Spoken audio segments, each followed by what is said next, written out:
Good afternoon. Honorable Chief Guest, Your Excellency, distinguished guests from national and international organizations, respected President of Chaudhary Group, Managing Director, social entrepreneurs, and to those who are streaming us live in YouTube. Small acts, when multiplied by many, can transform the world.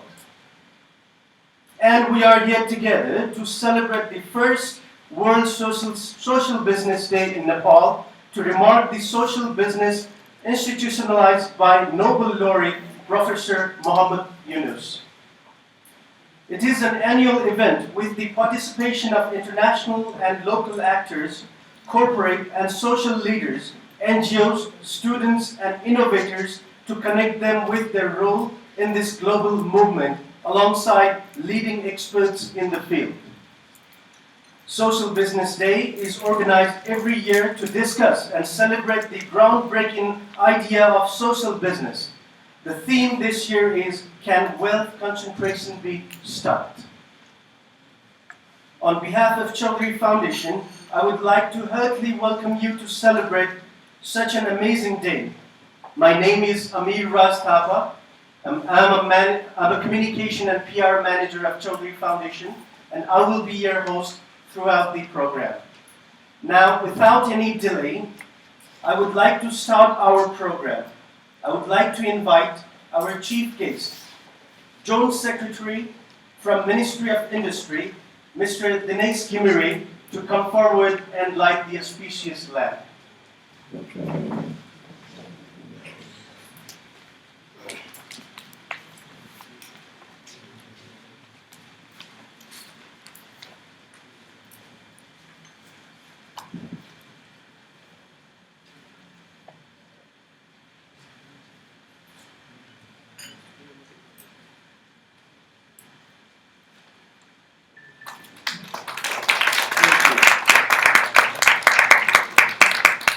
Thank you, sir.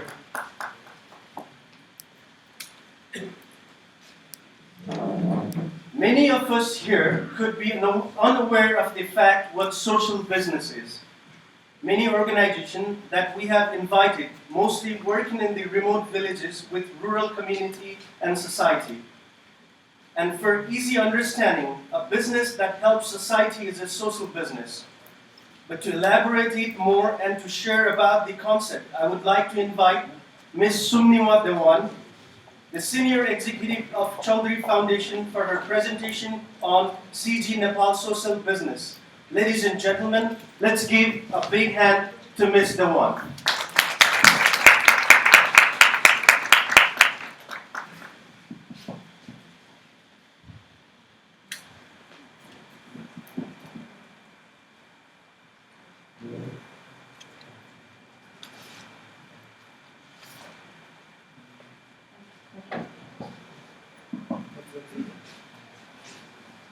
Thank you, Amir.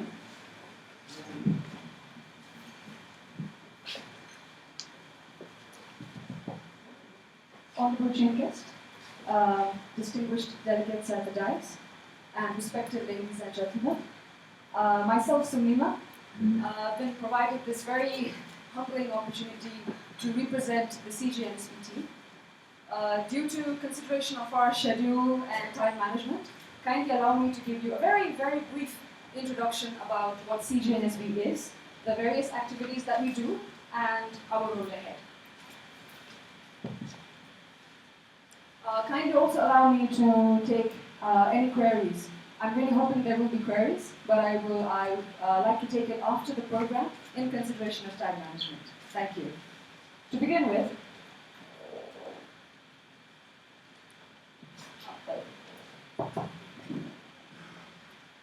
I've always found very, very wondrous, how this small grain of seed has this life-sustaining force in nature, a tree, right? How a seed, if given the right care, grows into a life-giving force. Now, similarly, ladies and gentlemen, a seed of a thought, a seed of an idea has the potential to grow into a vision. It was the year 2012 that two visionaries, the president of Chaudhary Group, Mr. Vinod Kumar Chaudhary, and Professor Muhammad Yunus, Nobel Peace Prize winner 2006, founder of Grameen Bank, came together. On invitation of our president, Professor Muhammad Yunus visited Nepal. Our president has always been this individual who has advocated for a form of development which is sustainable and which touches lives every day, in urban and rural settings. And a development which helps to improve the standard of living of not just the generation of today, but for many generations to come. Professor Muhammad Yunus, also a proponent of a similar form of development, has stated that social and economic development cannot be separate. Henceforth, a social business, ladies and gentlemen, has 7 guiding principles. If I may have your attention here. The 7 principles, the first and the foremost objective and the main objective is always social impact. It has to be financially and economically sustainable, of course. Payback investment but no dividend given, and the profit is invested in the company, in the growth of the company. It is reinvested. And environmental conservation protection is of course of utmost importance for sustainable livelihoods. It is mandatory that we have ethical practices regarding human rights, labor rights. And the 7th, I guess, which is very different from the usual businesses, is that you must do it with joy, wholeheartedly. So a social business actually does not only look into social development or economic development or just environmental development, but it actually also looks into psychological development, where it encourages you to do it with joy, and therefore promotes a holistic sense of development. And in the beginning, I initiated this presentation with the seed, remember? The seed, how when you take care of the seed, it grows into a tree. Well, here, the seed, let's say, was formally sown. The seed of CGNSP was formally sown in the year 2012 between Yunus Center and Chaudhary Foundation.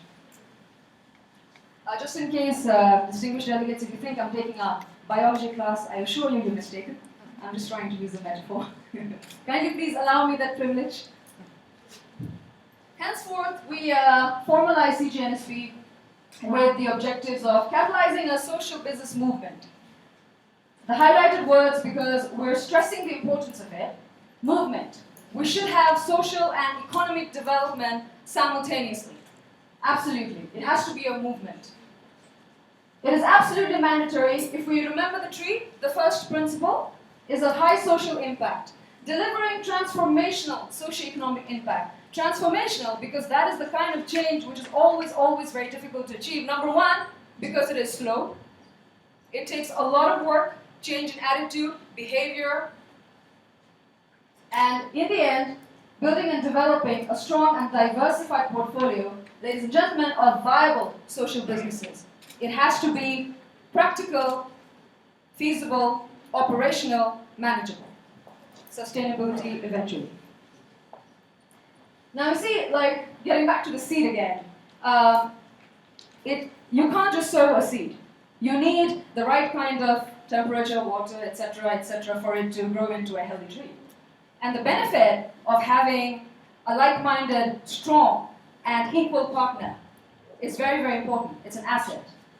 In July 2014, in Toronto, Canada, we signed an MOU with Lions Clubs International Foundation and initiated Nepal Social Business jointly,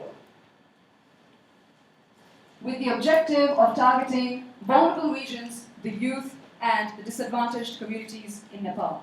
We have a representative, sir, from LCIF today, Mr. Sitaula at the dais. Hello, sir, how are you? Thank you so much for coming. Thank you. Thank you. And NSB together, Nepal Social Business, our activities, I'll try to make it as brief as possible, is divided into awareness, incubation, investment. The major activities. In brief, very, very brief, pictorial brief, I would say. Awareness, we raise awareness by calling applications through radio stations, newspapers, websites, word of mouth, especially in local areas. Word of mouth and radio stations have proved to be a great boon actually. And after the applications are called, they are selected. Ladies and gentlemen, selection is done on a set criteria. I apologize that due to time constraint, I will not be going into those details, and I'll be very glad to take your questions after the program. We have a set criteria, and then we select the projects. The selected projects are then incubated. Incubated through training, coaching, mentoring, so that it's not just ideas. Ideas need to be trained into being feasible. And here, I would like to mention that our technical partner is the Semi-Autonomous Government Organization, IEDI, Industrial Enterprise Development Institute. We have a delegate from IEDI, Mr. Nirola. How are you, sir? Thank you so much for coming. Our technical partner, IEDI, an expert consultation. And after the projects, the selected projects, after they're incubated, we have a post-incubation process, right? And in the post-incubation process, we have a social impact assessment committee. Now, social impact, because it is the first objective of any social business project. A social impact assessment committee assesses it, and then after it is approved, it is then assessed by our investment committee. After it is approved, we go towards investment. Investment. The maximum investment by NSB is an Rs 30 lakhs. A minimum 15% of total investment from the entrepreneur, either cash or in kind. Kind as in land, building. No collateral, no interest. However, penalty will be levied in the social business if it deviates from its social objectives. 9% maximum. NSB will hold 51% shares till payback period. Regular financial and social monitoring. Our current status, we are very humbled and glad to share with you. As of June 2016, we have total incubated projects, 22, and it's been a very long journey. As you can see, Jumla 4, we have one project in Rukum, Baitari, Kailali, Salyan, 6 in Darilthura and Dang, and Bardia 2, a total of 22. Our incubated projects revolve around integrated agriculture development, environmental conservation, eco-friendly bags, solid waste management, organic food production, ecotourism, vermicomposting, slightly innovative there, copper goods production, ambulance services. I'm sure you're dying to know what it is about. We'll discuss it later. Thank you. And the road ahead. Short, immediate plans, long-term plans. I would like to sum it up in few major bullet points. We have 100 plus entrepreneurs trained and continuing. 7 social business projects have been approved by our investment committee. A big thank you there. 500 process of investment, 2 already invested. 13 projects approved by social impact assessment committee and ready to be reviewed by the investment committee. And here I would like to welcome possible partnership in synergy areas, partnership in kind, with other organizations and distinguished guests present here. We have an interactive session, right, after 6. We would love to discuss possible ideas, should you allow it. So eventually, coming back to the seed is that I don't think we're a great oak tree yet. We still have a long way to go. And we're still in the process of growing up. And for once, I would like to say that I don't think we have an ending, and we're just beginning. And we would like to thank you on that note. Thank you.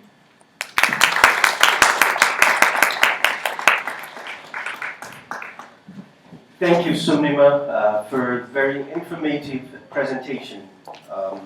I'm pretty sure now we know a lot of things about social business. Now, as just Sumnima has explained, as a part of the process, CG Nepal Social Business has incubated many such projects which has helped vulnerable and underprivileged community.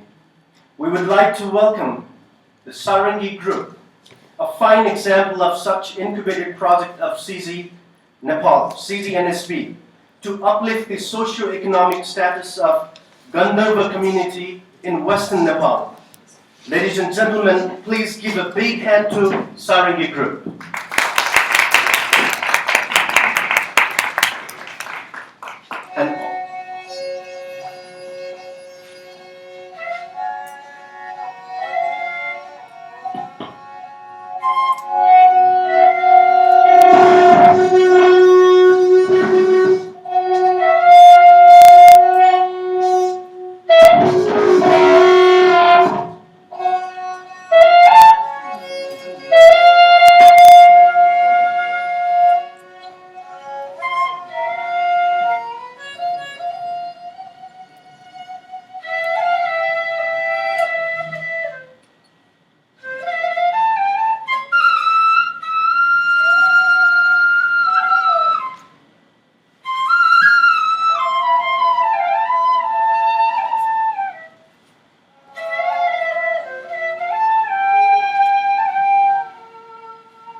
Sandra and Mr. Santosh Gandharva from Sarangi Group. If you would like to, if you please come forward and say a few words about your group. We would really appreciate it. Thank you.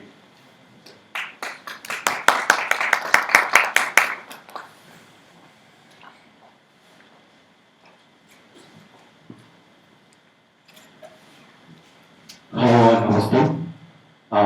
म सन्तोष गण्डरु from नाम।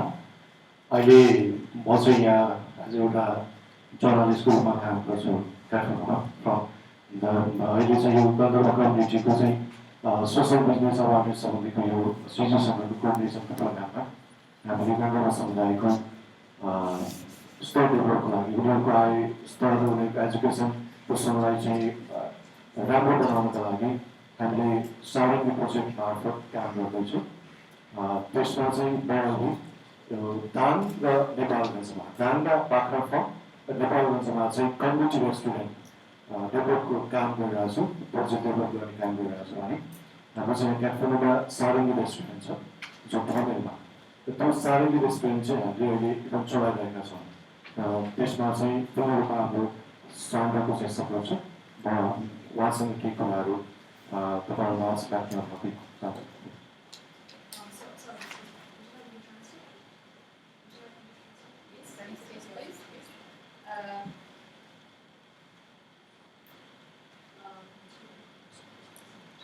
Mr. Santosh is from the Gandharva community, and he's given a brief share on the Sarangi project.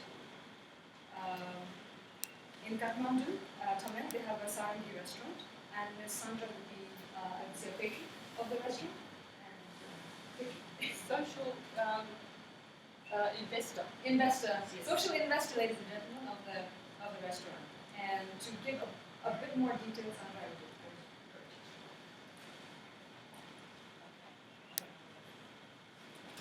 I might just have to speak loudly. Big Australian voice. Okay. My interest in social business started when I read Mohammed Younus's book, Banker to the Poor, and it had a really profound impact on me. And I ended up in Nepal, and it's very difficult to get away once you're here. Anyway, so we were given the opportunity of applying for the Nepal Social Business investment loans in the Dung district, so we jumped at it. There are 800 Gandharva in that district, and many of them are tied to the brick factories in Kathmandu, and that's had a devastating impact on their lives. So we were absolutely thrilled when we were accepted for two of the projects, and we're very proud of Santosh. He's done an amazing job, and I was blown away when I saw the actual business plan. It was like so professional. So we're very proud of him. And so, but the best thing about it, of course, is that now that he has the training, he can go into other Gandharva communities and take that training and duplicate the model. So, it is amazing for us. So that inspires us to work really hard at our restaurant and at some other projects that we're creating, which is a chef's clothing project, and we plan on making lots of money from that as we're entrepreneurs. This is not donations, this is business, and we plan on making lots of money so that we can create more social enterprises here in Nepal. So I invite everyone to come to our restaurant and share their ideas. We really believe in partnership, and reinventing the wheel is just not where we're going. So please come to our restaurant, and I just really want to thank Amir and the Nepal Social Business and the Chaudhary Group for giving us this opportunity. Thanks very, very, very much.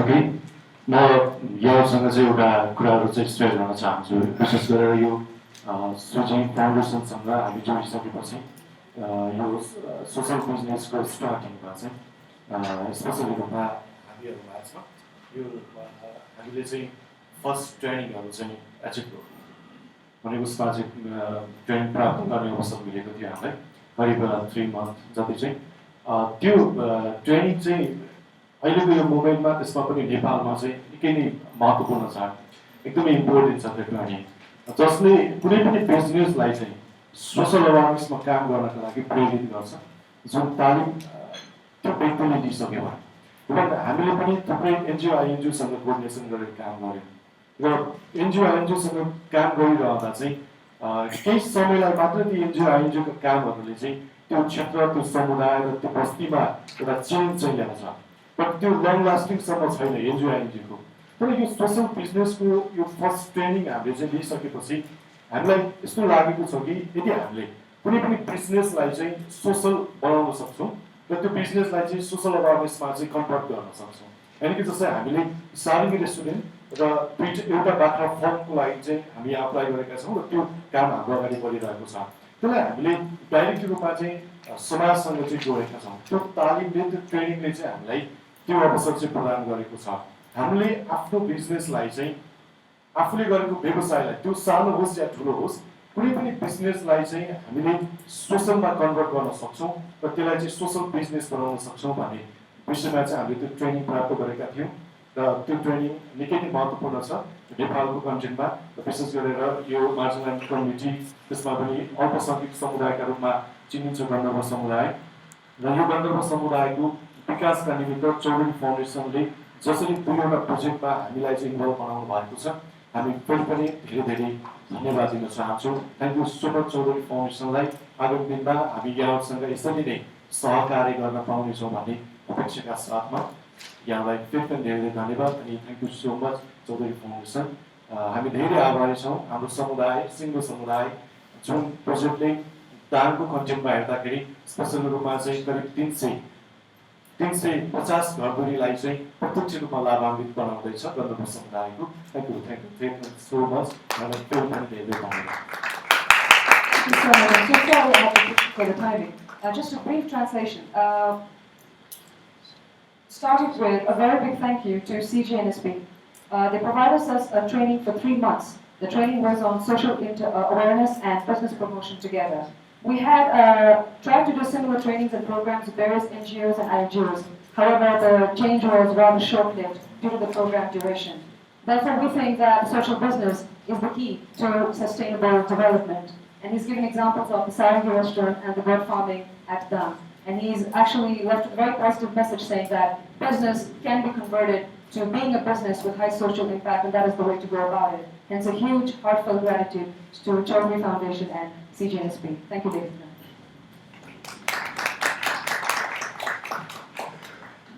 Thank you. And also, the music that the Sarangi group they presented was a fusion music between Newar community and a local Gandharva community. So it was a fusion music from here in Kathmandu and from their community. So that was the music about it. Now, I would like to present you with one of our special presentation by a student, Miss Anushka Thapa. She is coming forward with her social business concept. This is our showcase of social business on youth empowerment. Ladies and gentlemen, Miss Anushka Thapa from Chaudhary School, Kathmandu. Thank you.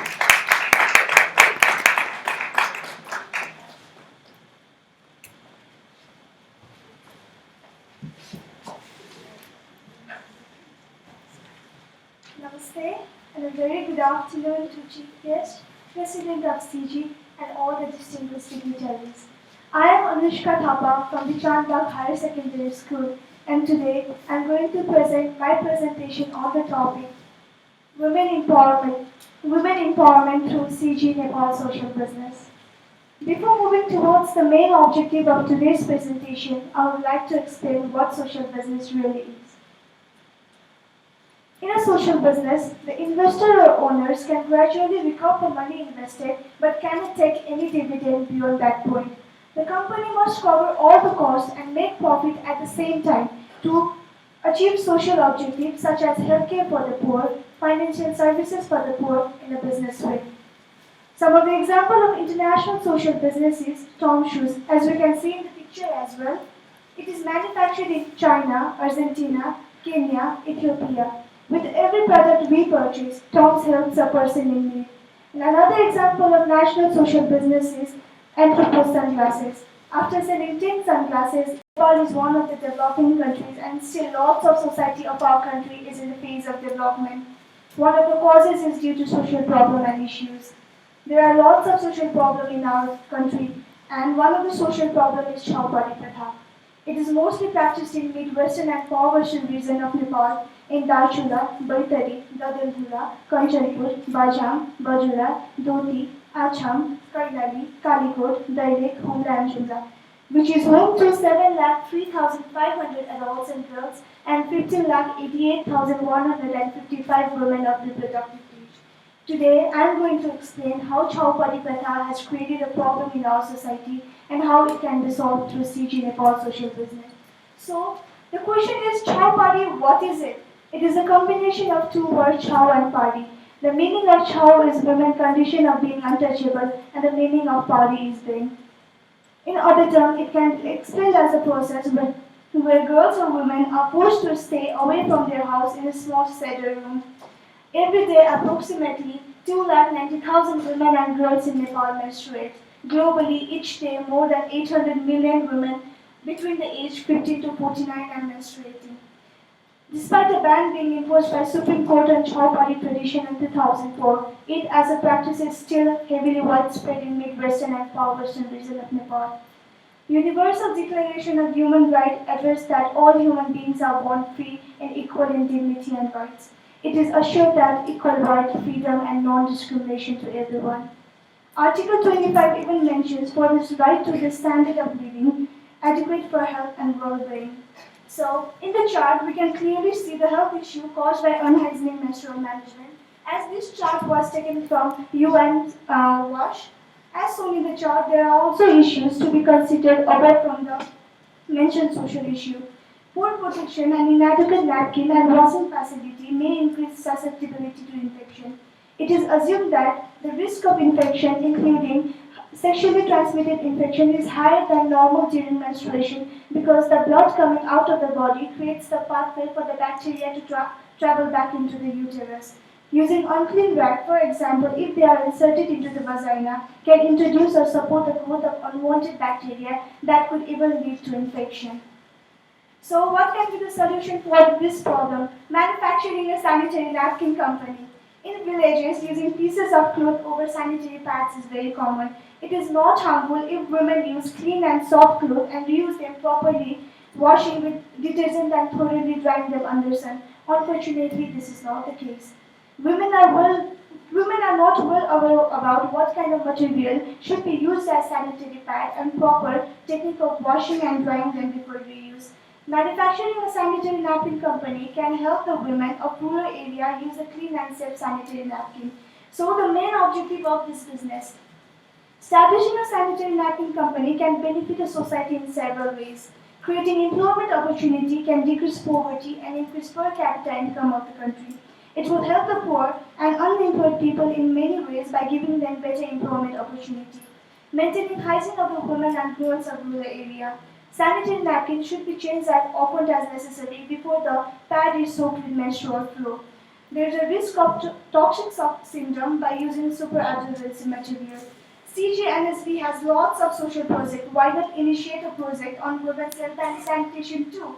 Providing a secure and a healthy future to the women so the menstruation is not perceived as taboo anymore. So the main question is how to help the women of rural areas. Since disposable sanitary towels are the most frequent method of managing menstruation, they are bulky to transport and difficult to dispose of. Many women and adults and girls from the poor family cannot afford to buy these hygienic towels. CG Nepal Social Business can help the women of rural areas by one for one. In each sale of one napkin in urban area, we will give napkin to the women of rural area in a low cost. If women are afforded with sanitary napkins, they can have a happy period. We can distribute napkin to BDC, health post and sub-health post in an affordable price, so the sanitary napkins are available whenever they are necessary. The people of urban area will be well aware about the main objective of this program so that everyone will buy that for a cause. So, a charity dollar has only one life, but a social business can be recycled many times. It was said by Professor Muhammad Yunus, 2006 Nobel Prize Peace winner. So let's call an attention to the million of girls living in environment where managing menstruation is a struggle, especially due to Chaudhary Pratha, and where overcoming this struggle is essential to health, education, and well-being, because it's about health, and health always comes first. Let us all be together to bring a change in someone's life, because menstruation really matters. Let's make a change in our society. Let's be together for a change and for a cause. Thank you so much. Thank you.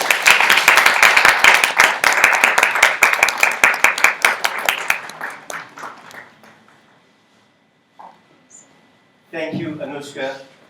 Thank you for such an amazing presentation, and and thank you for your recommendation as well. And just to let you know, and also to everyone here in the audience, we are concerned about WASH program, and we are concerned about women's sanitation and reproductive health.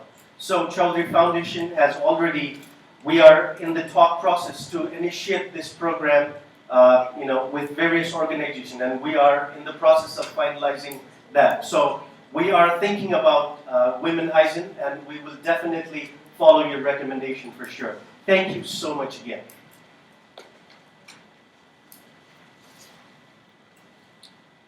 Now, let me take this opportunity to invite Mr. Anil Chitrakar. Mr. Chitrakar is a social entrepreneur, a motivator, and a recognized global leader. Currently, he is a president at Siddhartha Inc. Please give a big hand of applause to Mr. Chitrakar. Thank you. First of all, welcome to the Social Business Day. I guess we'll run out of days, very soon. But the beauty of having a program like this is to ask this very difficult question that I was given, which is basically, can wealth, concentration be stopped? And so the first thing, that comes to mind is for those people who believe in the zero-sum game. And so the zero-sum game, which really believes that wealth is a piece of pie, and who got a big piece of the pie, I think the question is not very accurate, because wealth is something that we can all create. Wealth is something that everybody can aspire to create. It's something that is being distributed all the time. And so the moment we have this mindset that it's a piece of bread, and who got that big chunk of that bread, I think it actually creates a conflict when we say concentration versus the fact that we can all create more and more wealth, and its distribution can create an amazing world. So I think we have to really look at the question and say it's not a very accurate question. Now the second part is, can it be stopped? And so the answer, I think, is if Iceland can beat England in football, I don't know what else you can believe in, because the point about Iceland, actually defeating England is a very simple analogy that we use all the time in business schools, is that when 22 players enter the field, it doesn't matter what passport you hold, it doesn't matter which business school you went to, it doesn't matter how big your country is or the size of your army. It's really about the fact that all 22 players are in the field and the same rule applies to each one of them. And so if the Icelandic player is given the same opportunity as an English player, then they can excel.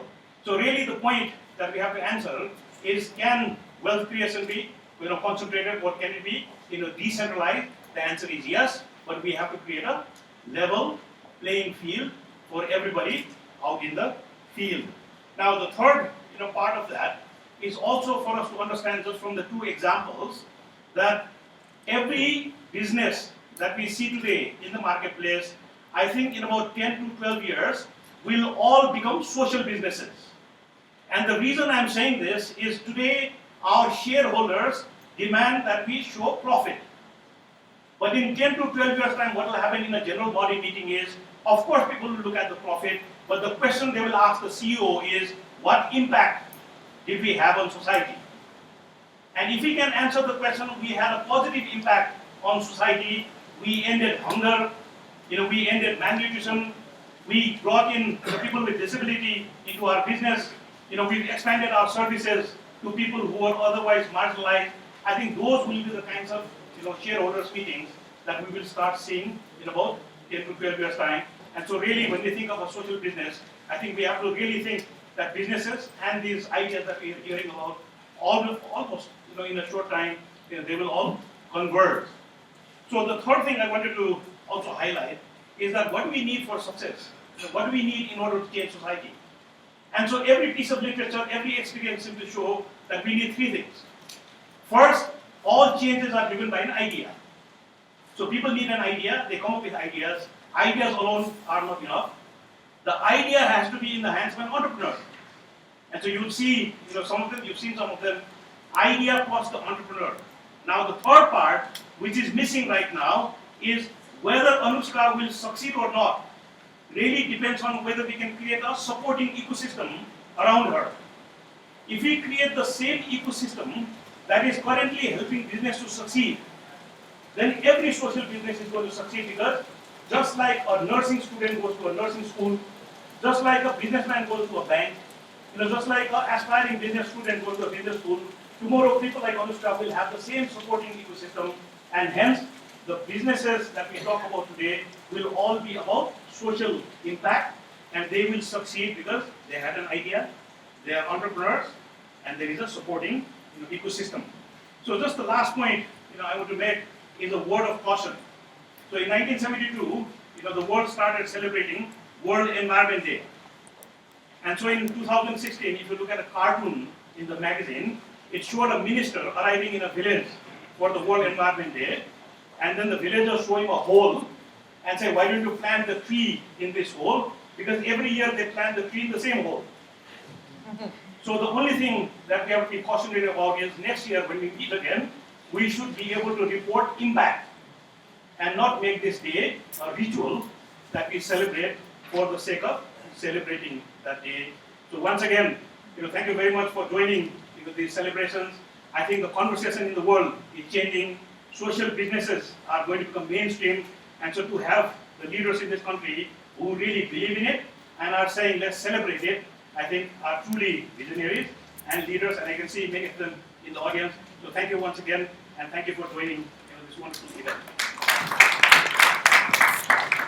Thank you so much, Anil sir. I assure you that the next year we have a conference that's going to be on social impact, as you said, sir. Amir? Thanks.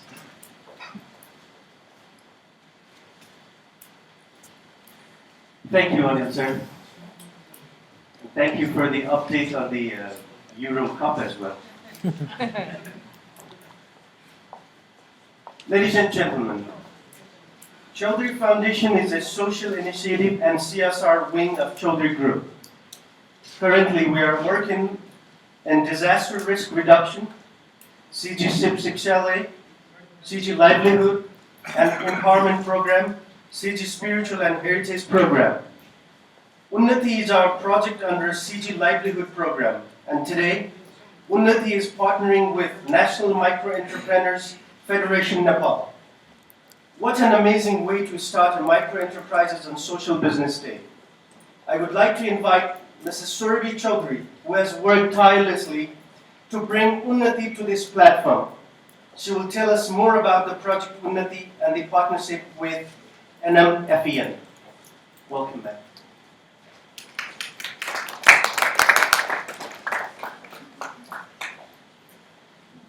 Good evening, everyone.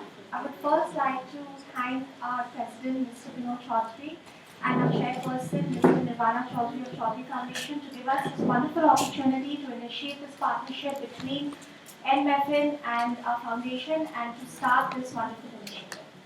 Unnati inherently means growth and prosperity, and that is exactly what our objective and philosophy is. is to work with the micro entrepreneurs of Nepal, the skilled force of Nepal, to provide them better opportunities, resources, infrastructures, trainings, so that we can upgrade the scale of their products and create suitable market linkages for them. Create market linkages, meaning resulting in job employment, poverty elevation, women empowerment, equality, establishing fair trade practices, and so on. The benefits are many. We have a widespread resource of skilled labor in Nepal which is highly underutilized. So that is why Unnati steps in. We aim to utilize this available resource, upgrade products, create markets for them so that our inherent craft, culture, cottage industries, everything can be retained, sustainable livelihoods can be retained, and that we are trying the ministry brought up to this level, and we're very, very excited to collaborate with them and to give this initiation a push. And I would especially like to thank Mr. Rajesh ji and Chandrakant ji, who have really helped in making this partnership possible. It is the first public-private partnership that we are venturing into, so I'm sure the support that we receive from both the bodies will be great. We have a momentous task ahead of us. It's not going to be an easy process. We have a lot of challenges on the way, but I'm sure with your support and with your guidance, we'll be able to achieve it. Thank you so much. And we can now proceed towards the signing of the MOU.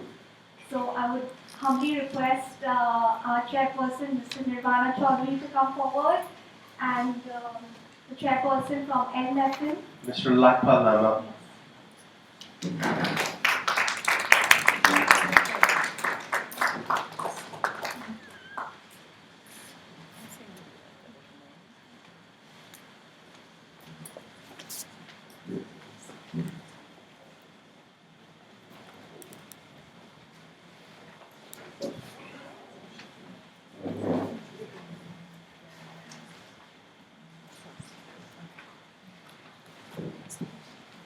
Ladies and gentlemen, let's remark this wonderful movement by giving a big round of applause to Unnati and Enami FEM.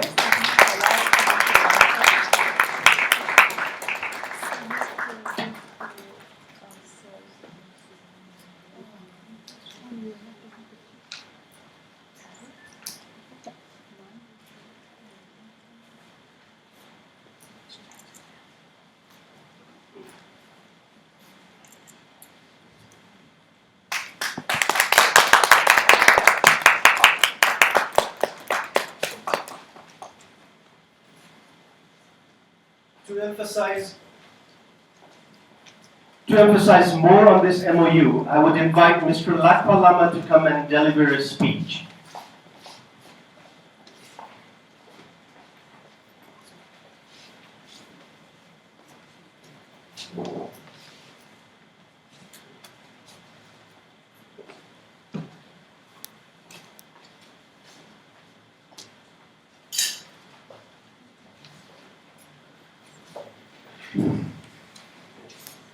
नमस्कार, म नेपालीमा नै बोल्न चाहे। Yes social business deco अवसरमा राष्ट्रिय लघुजी महासङ्घ सिजी उन्नति बीच हुने एमआईयूको सेरेमनी साइनिङ सेरेमनीमा पाल्नुहुने प्रमुख अतिथिज्यू, Australian ambassador his excellency Glenn White and Mrs. White, त्यस्तै गरी उद्योग मन्त्रालयबाट पाल्नुहुने उपसचिवज्यू, गरीब विकास समितिका निर्देशकज्यू, युएनडीपीका डेपुटी कन्ट्री डाइरेक्टर, त्यस्तै गरी युएनडीपीबाट पाल्नुहुने विशिष्ट व्यक्तित्वहरू, अस्ट्रेलियन एम्बेसीबाट पाल्नुहुने अन्य विशेष व्यक्तित्वहरू, त्यसै गरी सिजी ग्रुपका चेयरपर्सन र सिजी फाउन्डेसनका चेयरपर्सन लगायतका सम्पूर्ण टिम र यहाँ उपस्थित अन्य विशिष्ट व्यक्तित्वहरूमा राष्ट्रिय लघुजी महासङ्घ नेपाललाई मेरो व्यक्तिगत तर्फबाट न्यानो अभिवादन टक्राउन चाहन्छु। आज म अत्यन्त खुसी छु, खुसी भएको महसुस गरेको छु। देशका करिब यो नेपालमा चाहिँ रहेका चाहिँ विभिन्न तौर तरिकामा विभिन्न दूर दराजमा स्थापित भएका 70,000 भन्दा बढी लघु उद्यमीहरूले एक प्रतिष्ठित संस्था जो स्वदेशमा मात्रै नभइकन विदेशमा समेत प्रतिष्ठा छ चौधरी फाउन्डेसनको चौधरी फाउन्डेसनले सिक्किम उन्नतिसँग चाहिँ लघु उद्यमीहरूको उत्पादनलाई जोड्न पाउँदा थप उत्साह मिलेको छ, थप ऊर्जा मिलेको छ र लघु उद्यमीको प्रवर्धन र विकासमा यसले पक्कै पनि थप चाहिँ टेवा पुग्छ भन्ने हामीलाई लागेको छ। अब हाम्रा उद्यमीहरूले उत्पादन गरेका सामानहरूलाई चाहिँ बजारको समस्या हुँदैन भन्ने हामीले अपेक्षा गरेका छौँ र यो सम्झौता एक नयाँ र सृजनशील आयाम हो भन्ने हामीलाई लागेको छ। यो राष्ट्रिय लघु उद्यम महासङ्घ र म व्यक्तिगत तर्फबाट पनि यो निजी क्षेत्र बिचको सहकार्यमा यो एउटा चाहिँ महत्त्वपूर्ण र अतुलनीय उपलब्धि हो भन्ने चाहिँ हामीलाई लागेको छ र यो एउटा चाहिँ नयाँ मोडल नेपालमा यो एउटा चाहिँ नयाँ मोडलको खाका भइरहेको छ भन्ने लाग्दछ। हालसम्म कुनै पनि निकायले चाहिँ यसरी ठम्याउन नसकेको, राम्ररी ठम्याउन नसकेको, पहिचान हुन नसकेको यो मोडलले चाहिँ यो सम्बन्धबाट चाहिँ ठिक तरिकाले गएर आएको छ भन्ने लाग्दछ र यो सम्बन्धलाई यो सम्झौता तहसम्म पुर्याउन विभिन्न मित्रहरूले चाहिँ अहरत र खट्नु भएको छ। फिल्ड भिजिटदेखि लिएर विभिन्न छलफल र नमुना वस्तु उत्पादनदेखि लिएर चाहिँ उद्यमीकोसँग चाहिँ प्रत्यक्ष रूपमा भेटघाट गरेर चाहिँ विभिन्न चाहिँ यो सम्झौताको अवस्थासम्म पुर्याउन हाम्रा मित्रहरूले ठुलो योगदान पुर्याउनु भएको छ र यसमा सुरुदेखि नै मेडेटको प्रतिनिधित्व गर्दै राजेश वर्मा कम्पोनेन्ट म्यानेजर, त्यस्तै गरी लघु उद्यम महासङ्घको तर्फबाट कार्यकारी निर्देशक चन्द्रकान्त लगायतका कर्मचारी मित्रहरू र सिजी फाउन्डेसनको तर्फबाट सुरभिज्यू र मेरिना रञ्जित लगायतका टिमहरूले जुन विभिन्न चाहिँ दुःख अप्ठ्याराहरू र छलफलका मार्फत यो चाहिँ अवस्थामा पुर्याएर आज यो सम्झौता हुन गएर सम्झौताको तहसम्म पुर्याउनमा जुन योगदान पुर्याउनु भएको छ त्यसप्रति राष्ट्रिय लघु उद्यम महासङ्घ र मेरो म व्यक्तिगत तर्फबाट चाहिँ आभार प्रकट गर्न चाहन्छु र यहाँहरू सबैले धन्यवाद दिन चाहन्छु। यस सम्झौताबाट अबको दिनमा लघु उद्यमीको प्रवर्धन विकास र स्तर उन्नतिका साथै लघु उद्यमीको संस्थागत विकास र यो लघु उद्यमको चाहिँ सस्टेनेबलको पाटोमा यसले चाहिँ महत्त्वपूर्ण रोल खेल्छ भन्ने हामीलाई लागेको छ र आगामी दिनमा यो चाहिँ यसलाई अझै फराकिलो र यसलाई चाहिँ अझ सशक्त रूपले अगाडि बढाउनमा धेरै समस्या चुनौतीहरू पक्कै पनि छन्। यी समस्या चुनौतीहरूको चाहिँ यहाँ उपस्थित तमाम तपाईहरु सबैजनाले चाहिँ यसको यसले चाहिँ चुनौतीहरू पार गर्दै सफलताको कडीमा पुर्याउनको निम्ति सबै तह तबकाबाट सहयोग पाउनेछौँ, सहयोग प्राप्त हुनेछ भन्ने हामीले लागेको छ र यसरी चौधरी फाउन्डेसन र चौधरी फाउन्डेसन र राष्ट्रिय लघु उद्यम महासङ्घको यो चाहिँ सम्झौता प्रक्रियाबाट लघु उद्यमको चाहिँ दिगो विकासका साथै देशको आर्थिक विकासमा समेत यो एउटा चाहिँ टेवा पुर्याउने छ भन्ने आशा लिँदै यहाँ उपस्थित हुनुभएको सम्पूर्णमा पुनः चाहिँ मेरो व्यक्तिगत तर्फबाट राष्ट्रिय लघु उद्यम महासङ्घ तर्फबाट हार्दिक धन्यवाद ज्ञापन गर्न चाहन्छु। जय लघु उद्यम।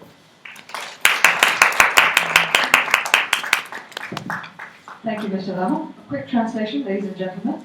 Mr. Lama extends a warm welcome to everyone present here. Personally, he extends his personal happiness. He says he's very happy today that today more than 70,000 micro-entrepreneurs joins hands with Chaudhary Foundation in partnership. And he hopes that a common prevailing problem of micro enterprises is the market linkage. So he hopes that market linkage would be made easier, much more efficient. He also extends a torch of hope, I would rather say, for a new model of working with the private and the public sector. He thanks well-wishers and friends for this long journey, a long journey run home, I would say, right?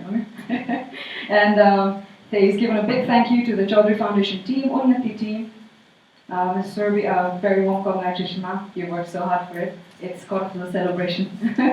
And the MEDIP team, a very big thank you for all your hard work and effort. And to conclude, he has said that with this partnership, we hope that the standard of living of micro entrepreneurs in general will be initiated, encouraged, and progress towards sustainable development. And all the challenges that come across will be faced head-on by all present here in support and unity. Chaudhary Foundation Unnati and partnership of NMEFN for the country's development. And if I may add, Jennifer, thank you. Thank you. Thank you, Sumima. Thank you, Lafazur. Now, ladies and gentlemen, it is my honor to invite Australian Ambassador, His Excellency Glenn White, to come forward and say a few things about the day. Thank you, sir.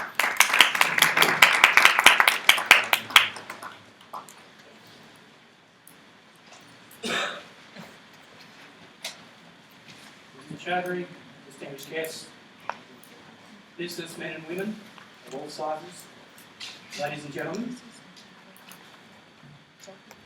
You mean my voice isn't loud enough? Thank you to the CG Foundation for inviting me to celebrate this Social Business Day, this very special day, and observe the MOU signing between CG Unati and NMFN. I feel privileged to be part of this event. It's a great thing to see. I know this partnership will promote the sales and marketing of the micro-entrepreneurs' products in both national and international markets through the Chaudhary Group's business networks, and that it will provide increased benefit to the micro-entrepreneurs, not just by increasing the sales of their products, but also by directly and indirectly encouraging and supporting them to further improve the quality of these products for assured access to market, which is essential for the survival of their businesses. Supporting private sector development for broader development and prosperity is a key pillar of the Australian Government's development and cooperation policy.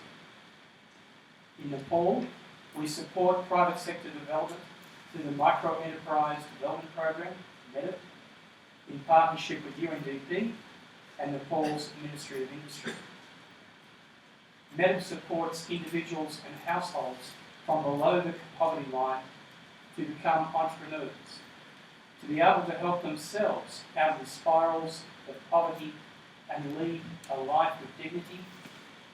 Almost 70% of these micro-entrepreneurs are women. As a donor, it's pleasing to note that in order to institutionalise MEDIP, the Ministry of Industry has introduced its own micro-entrepreneurs enterprise development for poverty alleviation, MEDPA, which is now operational in 64 districts. Collectively, and to their credit, MEDIP and MEDPA have more than 90,000 micro-entrepreneurs and more than 100,000 jobs that have been created. These micro-entrepreneurs are federated through 50 district micro-entrepreneur groups and their national federation, NMFN. There is a huge business potential to harness from this group and also support them in their process to become successful businesses in their own right and contribute to Nepal's economic development. It's also a way of constructively engaging with grassroots rural communities. I know CG Unati and NMFN have hit the right chord.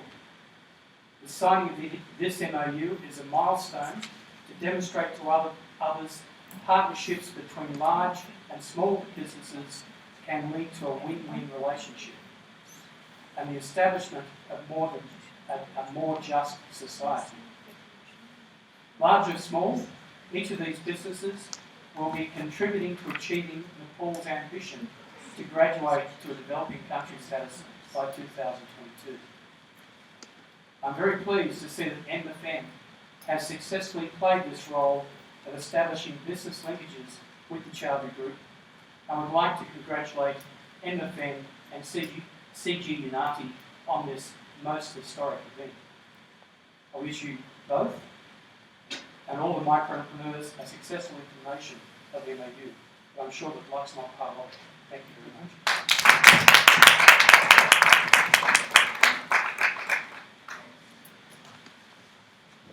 Thank you very much, Your Excellency. Ladies and gentlemen, now I would like to invite Ms. Sophie Kimkaji from UNDP to speak on behalf of Social Business Day and the Unnati and NMEFF MOU agreement. Welcome.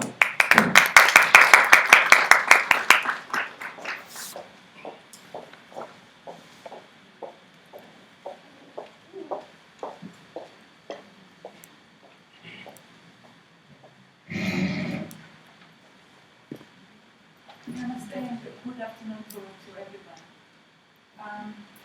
Chief guest of the program, Joint Secretary of the Ministry of Industry, Mr. Dinesh Hindran, President of the Chaudhary Group Foundation, Mr. Vinod Chaudhary, Your Excellency, Len White, Ambassador of Australia to Nepal, colleagues from the Australian Embassy, representatives of business community, development partners, various organizations, media, my colleagues from the UNDP, ladies and gentlemen. It is great pleasure to be here in front of you on behalf of United Nations Development Programme to witness this historic moment of signing this memorandum between the Chaudhary Foundation and the Nepal Association for Micro-Entrepreneurs. First of all, I want to say that you share with United Nations the Commission that social entrepreneurship will play and should play a very vital role in creating opportunities and livelihoods for the future. And we firmly believe also that this will be beneficial for people of all ages and across societies and economies. I thank our hosts at the Chaudhary Group Foundation for their determination to encourage people to be active, innovative, creative, and socially responsible citizens. This event is happening at a very important time. We have entered the implementation era of the Sustainable Development Goals. As you know, the entire world came together last year and agreed to eradicate poverty, reduce inequalities, to promote peaceful, inclusive, and resilient societies, and to safeguard the future for the planet and future generations. We often say that Sustainable Development Agenda, it is the agenda for the planet and for the people. We also say that it is transformative agenda for the entire world. As I said, 2016, this is the start of the implementation era to deliver on the Sustainable Development Agenda. The good thing is that the world has much more wealth, knowledge, and experience than ever before.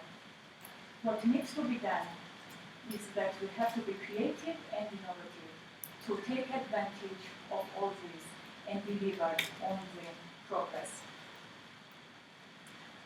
What I want to say is that Sustainable Development Agenda is not at all UN's agenda. This is the agenda of the member states, which means the countries, and Nepal is also one of the signatories of the Sustainable Development Goals. We are here to help, and as Sustainable Development Goal number 17 says, partnership is key for attaining these goals. And this is where I am saying that in partnership I mean obviously the government, communities, development partners, but the private sector also. The role of private sector is critical in helping the countries to grow. The role of responsible private sector is even more important to ensure inclusive growth and to ensure sustainable growth. And that's why it is great pleasure for me to be here and to witness this historic moment when private sector is also coming so boldly to support development in this country. Mr. Ambassador said very nicely about MEDEF. I will not repeat the positive impact that MEDEF brought, but MEDEF at the end of the day is a program of entrepreneurs, and business environment should guide it. Yes, we understand that today there is a big gap between micro-entrepreneurs and big businesses. And that's why this memorandum is very important. We see it as a bridge to bridge the gap, basically, between small businesses and big businesses. And for us, I hope it will be not only big social initiative, but also initiative which is viable business-wise and which will help micro-entrepreneurs to increase their incomes and improve their livelihoods. Thus will improve the country's social status. Let me thank you again for inviting us here. Thank you to all who took part in making this agreement happen, and let me wish you all the very best in the future. Thank you.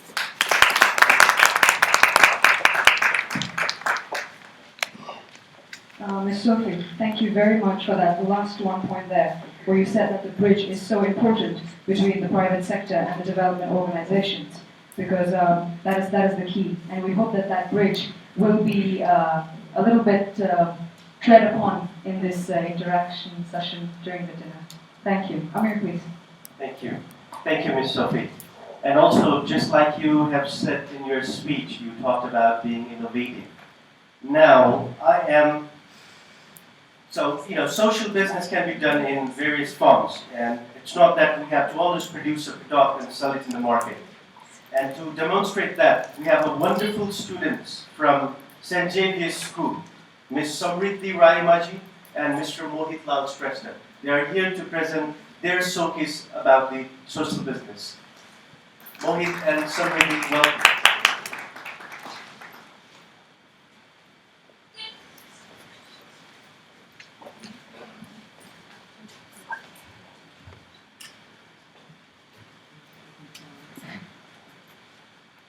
Namaste, and welcome to one and all present here in the Summit Hotel, the auspicious day of the World Social Business Day. I'm Mohit Lal Shrestha, and I'm from St. Xavier's School, Jawaharlal. Me and my teammate, Samriddhi Raimaji, are here to present something about social business and how it can have a positive impact towards the burning social issues. Well, I had little knowledge about social business until the orientation I attended 2 weeks back from the remarkable team of the Chaudhary Group, Nepal Social Business, CGNSB. So, what really is social business? A social business basically means a business for society. We all know, a business is created by a society for the society.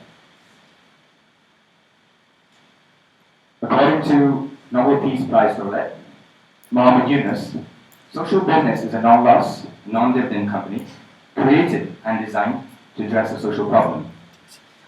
Unlike traditional businesses, it does not necessarily have a profit motive, but to solve burning social issues.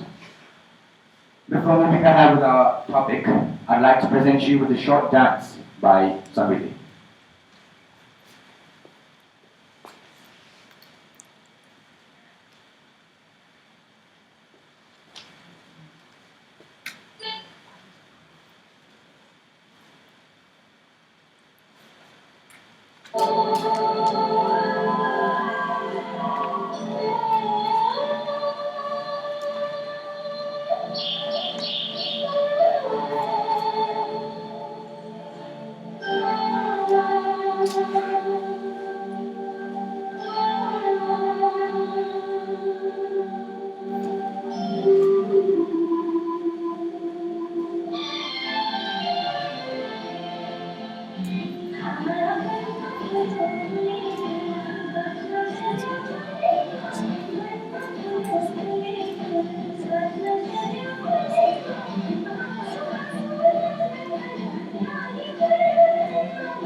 that was a wonderful performance. Thank you, Chaudhary. This was the cultural dance of Nepal, right? However, do any one of you know what type of dance this is? No. Okay. Well, we weren't expecting an answer. Apart from schools and few cultural programs, we don't get to see these kind of dances elsewhere. So this is why we're here. We're here to talk something about how we can promote and preserve our tradition and dances, connecting it with social business. As I've said earlier, social business is created to address a social problem. And in our context, one of the major social problems is our vanishing culture and tradition. We all know culture can be taken in various forms. Costume, Daura Surwal, Gunya Cholo, Bakhu, Dhoti, Sari, and so on. We can have it in the form of cultural dances. We have Chaudhary dances, Tappa dance, Marwari dance, Lakhi dance, Tamang dance, and many more. And also in the form of food, Dal Bhat Tarkari, Laughing, Momo, Hero, and so on. And also languages in the form of Sanskrit, Maithili, Sherpa, Newari, Paru, Bhojpuri, etc. Just how CG has established its business and indulged in various sectors such as Wi-Fi noodles, packaging, CG hotels, CG electronics, CG education. Likewise, a social business must be established in such a way that all forms of our culture can be successfully promoted. Yes, so how can we establish a social business that can protect and promote these respective cultures? In our opinion, a mega business should be established with its main agenda of cultural promotion and preservation. Different departments must be allocated according to the respective forms of culture. A respective dance department, food department, or every other form of culture in the country. Establishing this kind of social business decentralizes the power and also focuses on developing each form of culture.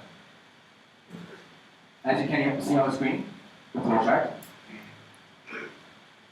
Traditional dances. The disappearing dances like Chandi dance, Topper dance, Chaudhary dance can be promoted by establishing institutions within the mega business. The institutions can upgrade their services by involving in different level of schooling in the country. Talking about language, we don't see many people speaking their ethnic language, do we? Modernization is taking place, yes, however, we ought to prioritize our mother tongue too. Therefore, Newari, Tamang, Maithili, Sanskrit languages, and many more languages can be widely taught and used in daily lives by the installation of language classes within the mega business and also online. Costumes. Daura Surwal, Gunya Cholo, Bakhu, Dhoti, Kurta, Patasi give us an identity of proud Nepalis. However, do you see people wearing these quite often nowadays? Not really. A good social business can be operated utilizing our own local skills and resources. Dhaka fabric can be taken as a great example. A production business of Dhaka topis, coats, ties can be operated. Yes, there are some operations, but only to some extent. Hence, we feel that this business can give a lot to the society. It will not only benefit the interested youth, but will also help the business itself to expand and diversify. Concluding our presentation, we really want our country, Nepal, to develop and modernize with time, but only with the presence of its rich culture and ethnicity. Jai Nepal.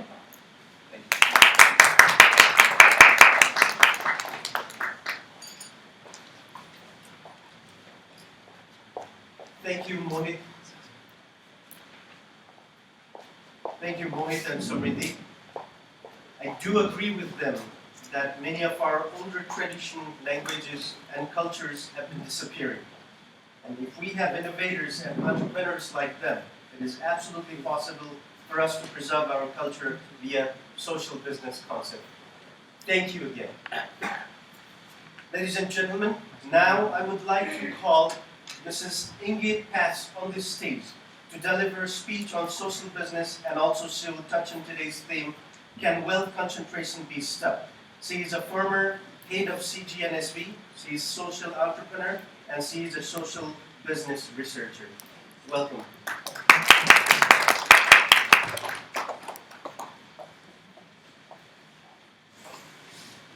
Good afternoon, good evening, ladies and gentlemen. It's my pleasure to be here. I'm very happy to be invited to celebrate the Global Social Business Day and to have the ability to share some thoughts on this topic. When I prepared my speech on the question, can wealth concentration be stopped? I obviously came across Piketty in his book, and some of you might have read it and not, and then we had a big discussion at home. I started to calculate how many years would it take somebody with a minimum salary of 8,500 rupees in Nepal to earn 1 crore, the approximate value of an average house here in Kathmandu Valley, and it came down to 100 years. And we had this discussion at home, and my husband says to me, "Do you really want to start a political discussion there?" And I said, well, no, actually not. I don't want to talk about Brexit or Donald Trump or Maoists. I don't want to talk about daily life politics, so to say. But if we look at scholars from Europe, they very clearly say that sustainability is, in its very heart, a political rather than a technical concept. Yeah? It is about the mindset of people. So, therefore, it's the same thing actually applies to the distribution of wealth. Because sustainability does not mean much more than the distribution of wealth, not only in a geographical sense on a fair basis, but also in a timely sense on a fair basis. Thinking about our grandchildren, great-grandchildren, that also they have still their share of wealth. I have dealt the last years a lot with transition and change. I've read a lot of literature, what big thinkers in this world were thinking about how can the change look like. And many of these prospects are very doomy, are very dark actually. Yeah? They talk about economic downturn, they talk about violence based on inequality and the Gini index. But I prefer actually to read literature or to follow thoughts which follow a positive vision. All psychologists, motivational speakers, gurus, all, and also you most probably from your own experience will agree upon that it's easier to share a positive vision than to be afraid of the doom. And I think this positive vision can easily happen if we decide to go away from a very strong materialistic mindset. Because in one thing I have to maybe slightly disagree with what Anita Jokar said before, saying the cake idea, if you look at it from a materialistic point of view, it is a cake because we only have one planet Earth. Nevertheless, if we define wealth in a broader sense, if we define wealth in a broader term, access to well-being, yeah, then I agree with you. Then actually wealth can multiply and can be shared by more people and we can create it ourselves. This year, many good friends of mine, like every month I got at least 2 messages, were blessed with a new baby. So what I want to do with you for the next few minutes is bringing you on a mental journey. How will our world look like in the year these babies turn 60 years old? What will the global economy look like in this time, but also what will the global society look like in this time? And I'm summarizing there by literature I have been reading about it. Literature which has not just been made up by science fiction authors, but which came from think tanks like OECD and others. So by the year 2076, by the year these children turn 60 years old, we will have a total changed approach to energy distribution. Energy will not come from petrol, from gas, from raw oil, as it's nowadays. Energy will come very much from decentralized sources. Houses will, many of them, be made up with a zero energy approach, gaining their own electricity through solar and through geothermal. But not only in this regard, technology will have made a huge change. Studies have shown that nearly 50% of the workforce in the US is endangered by the change of technology. So by the year 2076, most of the daily works will have been replaced by technology, or will have been so efficient that it takes much less manpower, which will change the workforce in which we live. People will have much more free time than they have nowadays, much more free time to care about their education, lifelong learning. People will volunteer to work within their community, that they can do something meaningful. Work is not there anymore to struggle for your life, but work is there for doing something meaningful in the community.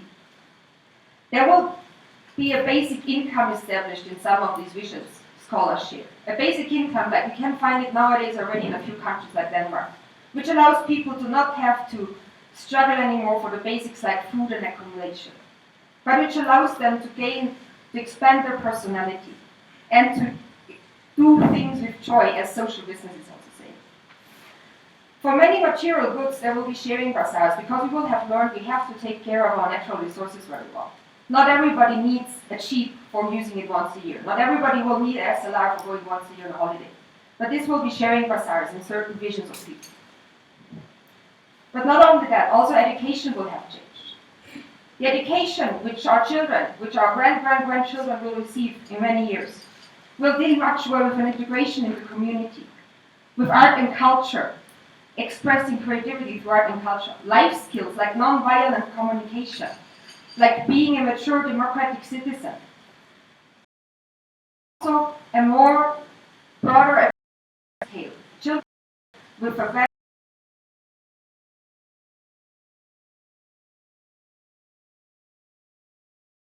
especially when looking at our nature, is yes, growth is necessary. If a child is 3-year-old, it needs to grow. But if the child doesn't stop growing with 20, 21, 22, 23, there is a limit of growth, which is necessary. And the same thing will apply at that time to businesses. Businesses will know their healthy size. There will be no more stories like baby formula which gets pushed into the market just for the sake of growing, even though it's not necessary anymore. Also, the gambling with money will have stopped by that time. Yeah? Financial bubbles, people will be aware enough to say no to things like that. Global corporations, according to Pavan Sukhdev, former head of the Deutsche Bank, global corporations will have changed. They will not be held by anonymous shareholders anymore, but by responsible and personally committed owners who have a personal commitment to it and not only profit driven. Of course, all these are utopic ideas. And we might have discussions in the evening and dinner saying, is this all realistic or not? These are utopias. Utopias are not projections, even though they are based on very well projections. But utopias should help to be creative and innovative, as Ms. Kempate, I hope I pronounced it correct, said. They can help us to create a vision of something new. And I mean, this new vision is needed. 80 years ago, people believed smoking is healthy because it kills bacteria. Yeah? And in the same way, we just should question all our beliefs we have about some basic approaches and be free to think about an extended version. It's been change makers who always broke down convention. It's been change makers like Professor Mohamed Yunus, who broke down the convention to not lend to the poor, which led to his extremely successful microfinance program, nowadays copied all over the world. It's been people who helped people or who established an environment to break conventions or to think things new. A thing which Chaudhary Group has done here in Nepal by bringing the idea, bringing this movement of social business to Nepal. So also social business for me is an utopia. Yeah?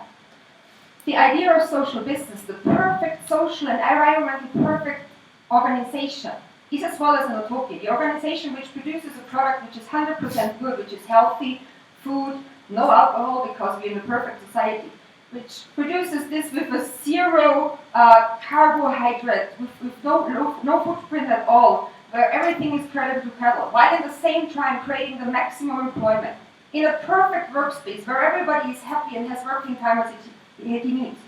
And at the same time purchasing everything from 100% social and environmental suppliers. It is an utopia, yes.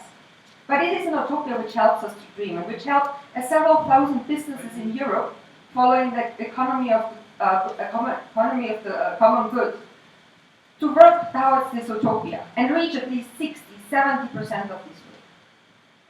And I'm very, very delighted here today to see so many representatives from so many sectors, to see representatives from the United Nations, to see His Excellency Glenn White from the side of the diplomatic missions, to see Mr. Gimire from the Ministry of Nepal. Because this vision has to be achieved for a joint network of everybody. And I'm also happy to see in the back row, seeing so many Nepalese entrepreneurs sitting here, being willing to do this. All these small and big grassroots level, because this change can only come if we all work together. And I'm optimistic that we can redefine wealth in a more broader sense which is not defined by the amount of money or our bank account, or how many houses we own where, but which is a wealth which means the well-being of all being here, which is non-discriminatory, which avoids things like Chaudhary, and where everybody has access to everything crucial and essential in life. And I'm very, very happy to be here and share these thoughts with you, and be happy to be part of creating these thoughts in Nepal, and thank Chaudhary Foundation for this opportunity. Thank you very, very much, Ms. Inge. It was a very, very deep food of thought. But on a humorous note, what would be more interesting than a Trump-Sanders-Clinton debate would definitely be two social pioneer thinkers having a debate on cake. So you want to do that next year, Anilson? Thank you. There we go. Amir. Thank you, Sundar. Thank you, Mrs. Singh. That was really good. And absolutely, can wealth concentration be stopped? Absolutely. Just like how a dollar adds up a value in the business, or a dollar adds up to bring a social change. Like you said, wealth concentration can be stopped by doing well-being work. A philanthropic work could help wealth trickle down into humanitarian work. So, I would like to take this opportunity to update all of you on Chaudhary Foundation's post-earthquake response, what we've been doing. With an amazing volunteerism and in coordination with various national and global partners, we have already completed and handed over 2,540 semi-permanent shelters to the community. And we have already completed and handed over 38 community schools. We are continuing our programs in various disaster-affected districts and developing various other programs in the community. I would like to show you a small clip in regards to our earthquake response. Thank you.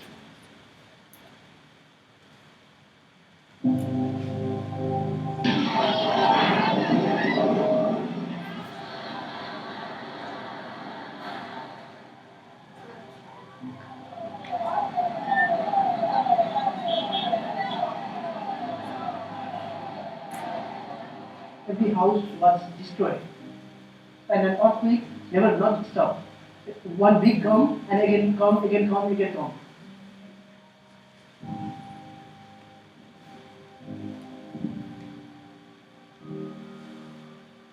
My friend, his pregnant wife, he grabbed holdings and to cover her stomach because she was pregnant. Sadly, my friend lost his life.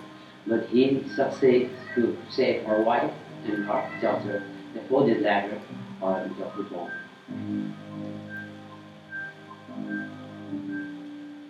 You can see a lot of damage over here. 90% of houses has collapsed and destroyed, and people they don't have a house to live, so they are living outside.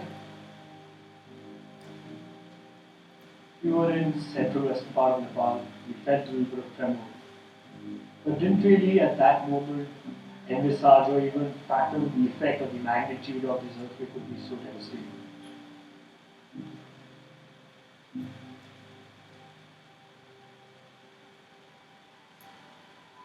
We decided to turn all our schools that our company owned in Kathmandu into relief camps. Our company is into FMCG, so we had immediate snack food, noodles, mineral water. Then we decided that this was the immediate role that we could play as part of our group who's present in Nepal. What could we do next to make a difference? We took this commitment of building 10,000 shelter homes and 100 schools. We partnered with an INGO based out of India for seeds. Optimism, that positivity is inbuilt in every people. So most of the houses that we started to build, it was amazing to see the level of involvement of the people whose houses have been destroyed. This is comfortable. 5% or 4% will be sheltered inside to comfortably. So we are very proud. We're very, very lucky and honored that some of our partners, companies like PwC, Tata Organization, Alibaba, Jumbo, Shapoorji Pallonji Foundation, some of these world-class institutions saying, we are here, and we want to partner in the initiative because we've seen what you're doing, we're seeing the impact you're making, we're seeing the difference you're making, because you're able to make decisions and execute your commitments at a speed of light. This is just the beginning. We have committed 10,000 as a private organization. If we have the ability, if we have the backing and the scale and the network and the partnership that we are looking at developing, and we are in a position of delivering 50,000, we'll go and do it now. Because if we don't do it now, we'll never be able to forgive ourselves that we were in a position to make a difference and we didn't do it.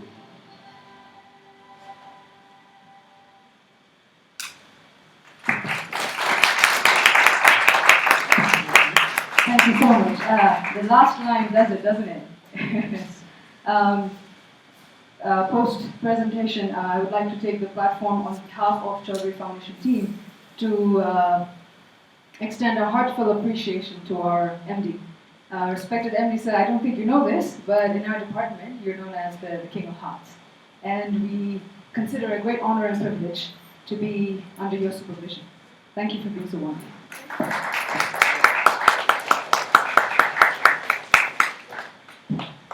Thank you, Sunima, and thank you all. So this is what Chaudhary Foundation has been doing, and we're very proud to showcase you all this, and to be able to be together in this moment. It's really amazing.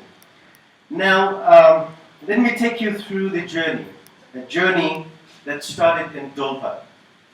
A young man from Dolpa was offered to come to Kathmandu and get trained on hospitality management, with the vision of developing ecotourism business with social business concept. There are 5 eco lodges being established on the way to Lake Foksundo from Rara Lake. Ladies and gentlemen, let's hear the story and skills that he learned from himself. Let's welcome Rigjin Watin Buddha from Dolpa.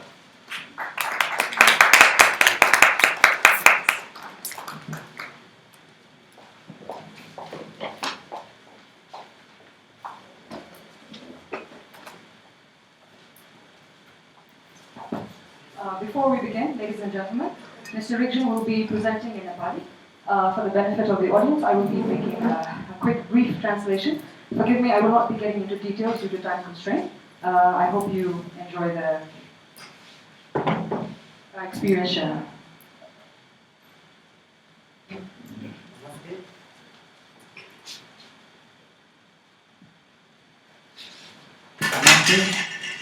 आज social business deco दिन आउनुभएका सम्पूर्ण सम्माननीय महानुभावहरूप्रति म यो स्टेजबाट नमस्ते टासिटेली। मेरो नाम हो रिक्जिन वाङगेल बुढा। म जन्मेको ठाउँ डोल्पा। सबैलाई थाहा भएको कुरा हो, डोल्पा भौगोलिक रूपमा एकदम विकट छ। त्यहाँ अहिले पनि यातायातका साधनहरू पुग्न सकिरहेका छैनन्। स्थानीय बासिन्दादेखि लिएर बाहिरी पर्यटकहरूले पनि हवाई यातायात मार्फत आवत जावत गर्नुपर्ने अवस्था छ। तर यसको अलावा डोल्पा प्रकृति रूपमा एकदम सुन्दर छ। त्यहाँका ताल तलैया, हिमाल, पहाड, जडीबुटी एकदम मनमोहक छ। त्यसैले अहिले डोल्पा पर्यटनको लागि एक मुख्य गन्तव्य स्थल बनेको छ। यही पर्यटनले गर्दा त्यहाँ अहिले स्थानीय बासिन्दाहरूले होटेल लजहरू खोलेका छन्, तर व्यवस्थित व्यवसायिक रूपमा चल्न सकिरहेका छैनन्। यसले गर्दा त्यहाँ समुदायहरूमा बेरोजगारी, आर्थिक मन्दी जस्ता सामाजिक समस्याहरू देखा परेका छन्। Ladies and gentlemen, my name is Rigjin Waङgel Buddha. I hail from Dolpa region. We all know that Dolpa is in terms of topography, it is quite difficult in terms of road access. However, in terms of nature, it is a beautiful heaven. And tourism, it's very, very popular for tourists, and henceforth we do see various eco-lodges and hotels there. But the hotels have not been managed well, and various social problems, unemployment is still prevailing. Thank you. मेरो नाम हो रिक्जिन वाङगेल। मेरो सानैदेखि सिए बन्ने लक्ष्य थियो, तर आर्थिक अभावका कारण बन्न सकिएन। यसरी म आफ्नो गाउँमा विरक्त लाएर बसिरहेको थिएँ। अचानक भगवानले ढुङ्गा खस्दा देउता मिले झैँ मेरो भेट नेपालका उद्योगपति विनोद चौधरी लगायत उहाँको टिमहरूसँग भएको थियो, जुन टिममा नेपालका पूर्व प्रधान सेनापति रुक्माङ्गद गढवाल पनि हुनुहुन्थ्यो। I always wanted to be a chartered accountant, but due to financial problems, I could not realize my dreams. But when they say that when a door closes, a window opens, I happened to meet Mr. Vinod Chaudhary, president of Chaudhary Group, and his team, and former General Rukmanjit Katwal, sir, and then new avenues opened. यसरी उहाँहरूलाई म यसरी भेट्दा उहाँ खुसी मान्नुभयो र विनोद सरले मलाई एउटा प्रस्ताव राख्नुभयो, के तिमी व्यावसायिक होटल तालिम गर्छौ? त्यसलाई मैले नस्वीकार्ने कुरै भएन। त्यसैले अहिले म कुपण्डल स्थित समिट होटलमा व्यावसायिक होटल तालिम सिकिरहेको छु। यसरी सिकिरहेको बेला व्यावसायिक तालिमका केही कुराहरू तपाईहरु समक्ष देखाउन खोजिरहेको छु। And on that day, that meeting, Mr. Chaudhary was generous enough to say, would you like to take a training on hotel management? And I couldn't believe my luck. I agreed, and here I am at Hotel Summit, learning hotel management training and skills, and I would love to present it before you. This is my Ecolos kitchen, and this is my Ecolos restaurant. म मेरो इकोलोसमा आउने गेस्टलाई यसरी स्वागत सत्कार गर्छु। नमस्ते sir, बस्नु sir.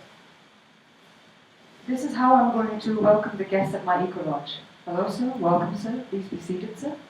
यसरी मेरो गेस्टको चाहना अनुसार म तातो पानी र चिसो पानी पाउँछु र मेरो रेस्टुरेन्टमा भएको मेनुलाई You stole your menu. मेनुलाई म यसरी प्रस्तुत गर्छु। मेनु दिँदाखेरि जहिले पनि म पहिला बेभरेज मेनु दिन्छु, त्यसपछि मात्र म फुड मेनु दिन्छु। As per the heart's desire of my guest, I will provide him the beverage menu and only then the food menu. After 2 minutes, त्यसपछि म मेरो ग्राहक 2 मिनेटपछि मेरो ग्राहकको अगाडि जान्छु र म अर्डर लिन थाल्छु। अर्डर लिँदाखेरि म यो कुरा भन्न बिर्सिँदैन कि मेरो होटलमा मेरो सेफले यस्तो स्पेशल खाना बनाउँछ भनेर। त्यसपछि मेरो मेनुलाई लिएर सम्बन्धित ठाउँमा राख्छु र केटीलाई किचनमा दिन्छु। After 2 minutes, I take my guest's order. At that point of time, I don't forget to mention that there is a chef special, and after taking that order, I take it to the kitchen.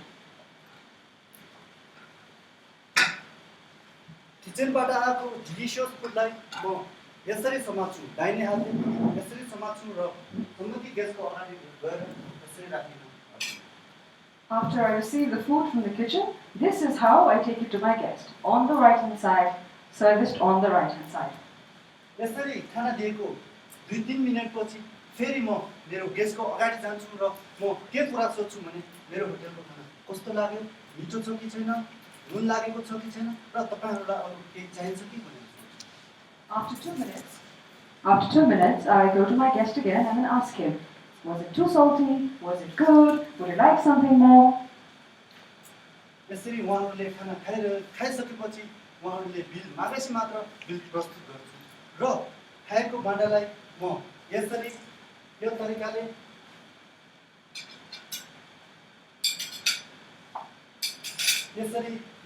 म सम्बन्धित ठाउँमा राख्ने काम गर्छु। After the guest finishes with his dish, I wait for the bill, and only after he signals the bill, I go and give him the bill, and then I clear out the plates and the cutleries from the left-hand side.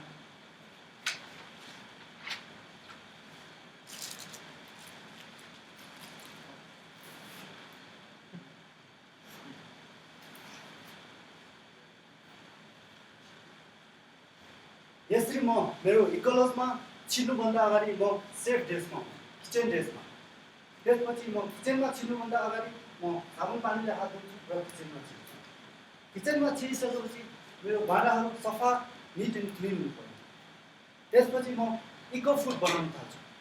Eco food Jun food गेस्टको लागि organic, राम्रो, मिठो हुनु पर्यो र गेस्टको शरीरलाई कुनै असर नगर्ने खालको हुनु पर्यो। र खाना बनाइसकेपछि म प्लेटमा यसरी प्लेटर गर्छु र प्लेटर गरिसकेपछि यो खानालाई मैले हेरेर आफ्नो तरिकाले डेकोरेसन गरेर सम्बन्धित गेस्टलाई दिने गर्छु। When I go to my kitchen, I need to be in my chef's uniform. Hygiene is of utmost importance.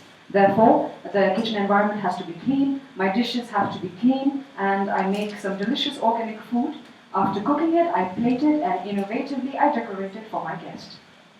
यसरी भन्दै मैले सिकेका सबै कुराहरू मेरो आफ्नो गाउँमा गएर सिकाउने नै छु र तत्काल त्यहाँ खोल्न लागेको इकोलजलाई सफल पार्ने योगदान दिँदै यस इकोलज मार्फत त्यहाँ भएको सामाजिक समस्या, बेरोजगारी, आर्थिक मन्दी जस्ता समस्यालाई सुल्झाउँदै अब आउने म जस्ता बाधित दिदीहरूलाई यस्तो समस्या नपरोस् भन्दै मेरो प्रेरणादायक पात्र विनोद सर र रुमाङ्ग सरलाई यस स्टेजबाट धेरै धेरै धन्यवाद दिँदै मलाई आफूले जानेका कुराहरू यस स्टेजमा देखाउन दिने एनएसपीका टिम साथसाथै समीर होटेलका स्टाफलाई धेरै धेरै धन्यवाद दिन चाहन्छु। धन्यवाद। Richard was very worried that he would actually be nervous, but turns out he's making me nervous. So I think that's a very good sign. In the end, he concludes by saying that the skills and the capacity development that Hotel Summit has helped me with, I am now planning to take it to Tolpa, because that is where CJNSP will soon begin its ecologist, focusing on ecotourism. I hope to impart my skills to the youth there and encourage them so that we can mitigate social problems such as unemployment. I extend my heartfelt gratitude to the inspirational figures, Mr. Chaudhary, former General Maan Katwal. A very big thank you to the CGNSP team, and a very big thank you to Hotel Summit for everything. Thank you so much, Richard.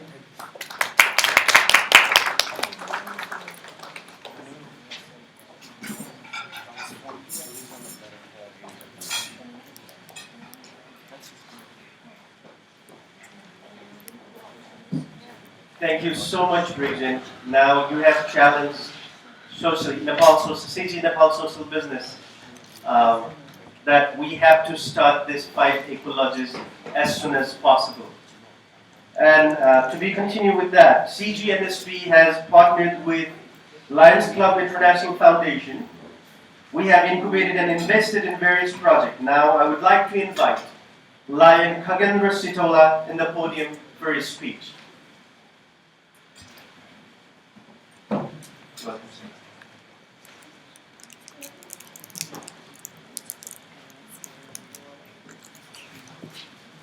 Thank you very much.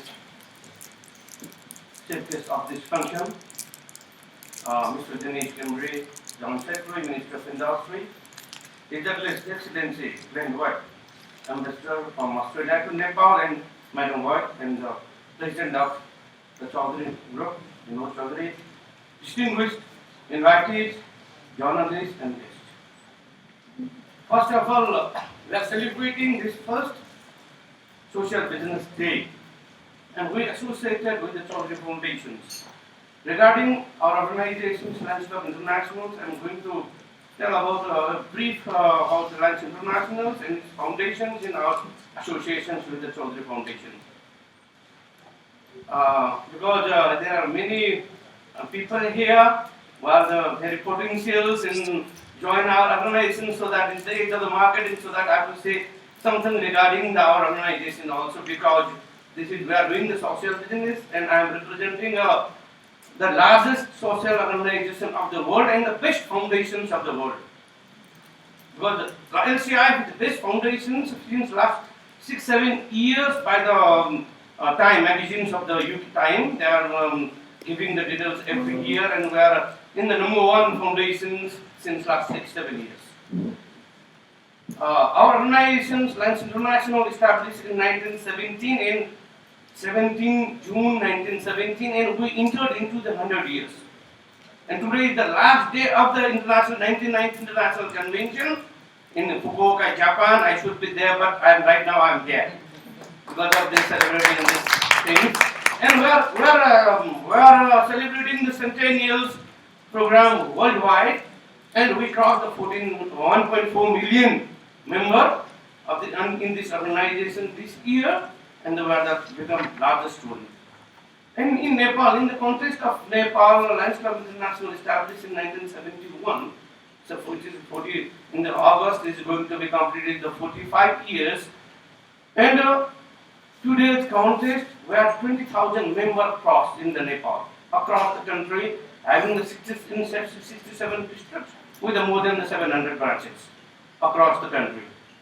And we started our investment in Nepal since 1991-92 with the cataract program, giving the site for the preserving the site. That is our base. Initially, that was our base program for the preserving the site with the Vision 2020 of WHO programs. We funded lots of fundings. Lions Club International is doing on the Vision program. So that we started with the prevention of the visions of both preventive and the curative. And we started investing in the hospitals buildings, like Tribune University, we ophthalmic centers. We spent around 96 with the $600,000, and we extended across the country. We extended and upgraded the many projects in Nepal.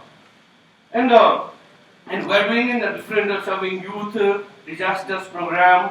And there are the many program environments, saving the environments, where the very different projects like international is doing serving across the world, especially in the underserved countries and the areas. And regarding the social, we entered in the social business in 2014. Okay, we got the opportunity in 2013, end of the 2013 December.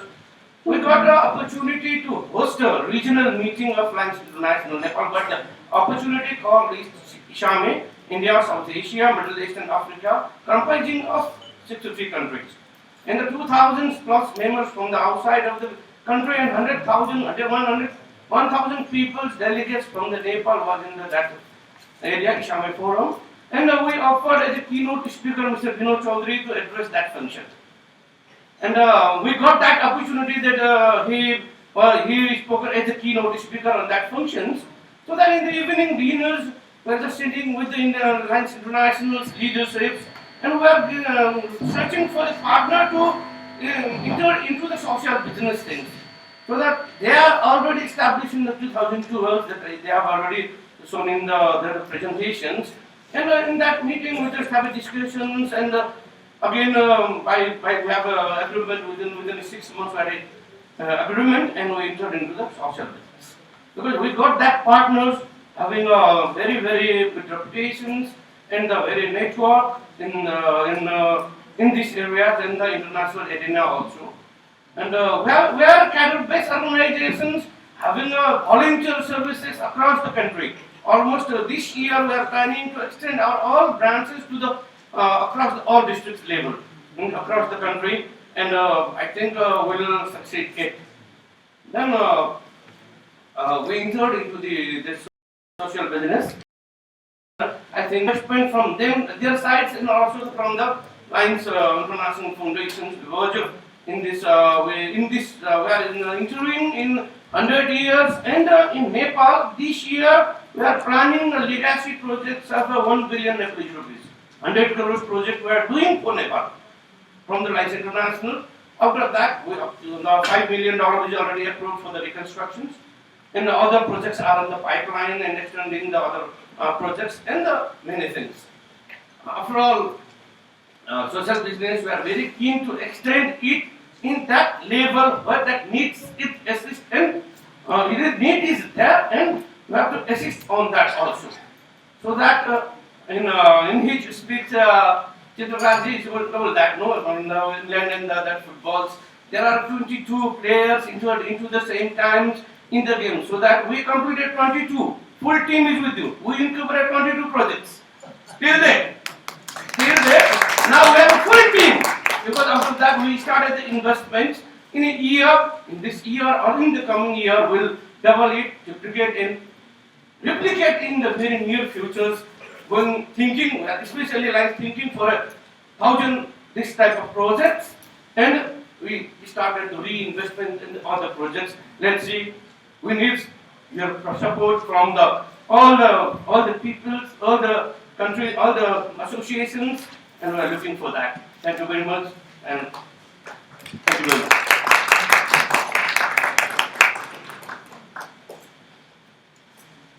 Thank you, Kagana sir, and thank you for your partnership with CZNSP. Now, ladies and gentlemen, I'm going to present you with one act play on social business, which is prepared by students from Barton High School and Chandbagh School. And the drama is going to be presented by Priyanshu Casey, Miss Reena Thamang, Miss Pramila Pariyar, and Mr. Ditendra Rizal. Please come into the stage.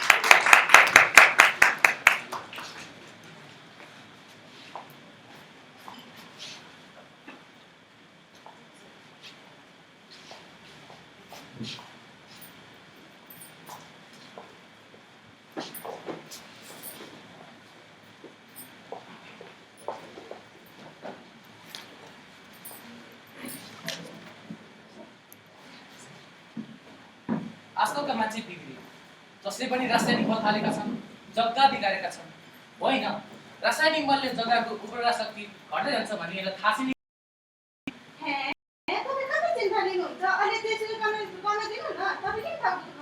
कुरा हेर न रोग समस्या गरिबी यस्ताले एक्जामलाई आक्रमण गरेपछि अलग आक्रमण गर्छन्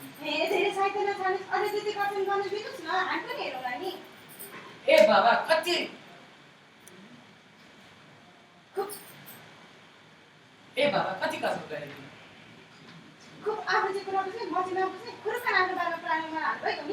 आफूले मात्रै हालेर हुन्छ अस्ति भर्खर मैले प्रारम्भिक मल हालेर धान रोपाइ गरेँ त्यो मुकुन्देले थाहा छ के गरेछ आफ्नो जग्गामा रासायनिक मल हालेछ जसको जग्गाको पानी बगेर सबै हाम्रै जग्गामा आएछ अनि हाम्रो जग्गाको प्रारम्भिक मल उता मुकुन्देको कान्छा बोको जग्गामा गएर सबै गएछ हामीले मात्रै हालेर भयो त ल दाजु भाउजूहरू पनि के को विषयमा गन्थन गर्दै हुन्छ नि रासायनिक मल र प्राकृतिक मलको कुरा हुँदैछ जस्तो छ ए ल तिमीहरू पो आऊ बस कहाँबाट बाटोतिर आयो हेर न रासायनिक मलले गर्दाखेरि जग्गाको उर्वरा शक्ति घट्दै जान्छ भनेर मैले यसलाई बुझाउन खोजेको आखिर यही जग्गा छ पुर्खालेतिरेको यसैमा खेतीबाडी गरेर परिवार पाल्नु परेको छ यो पनि कहिलेसम्म रहने हो भोलिको चिन्ता कसैले छैन ल दाइ पनि त्यही भनेर त हामी यहाँ तपाईँलाई एउटा प्रस्ताव गर्न आएका नि अब हामी पनि गाउँमा सबै मिली सबैजना यसो भई सोसियल बिजनेस गर्नु पर्यो नि सोशल बिजनेस सोशल पनि बिजनेस पनि होइन सोशल भनेपछि बिजनेस कसरी हुन्छ अनि फेरि बिजनेस भनेपछि त्यो सोशल चाहिँ कसरी हुन्छ कस्तो अनौठो कुरा अनौठो कुरा त मान्छेलाई त अब लाग्छ जब मान्छेलाई कुनै विषयप्रति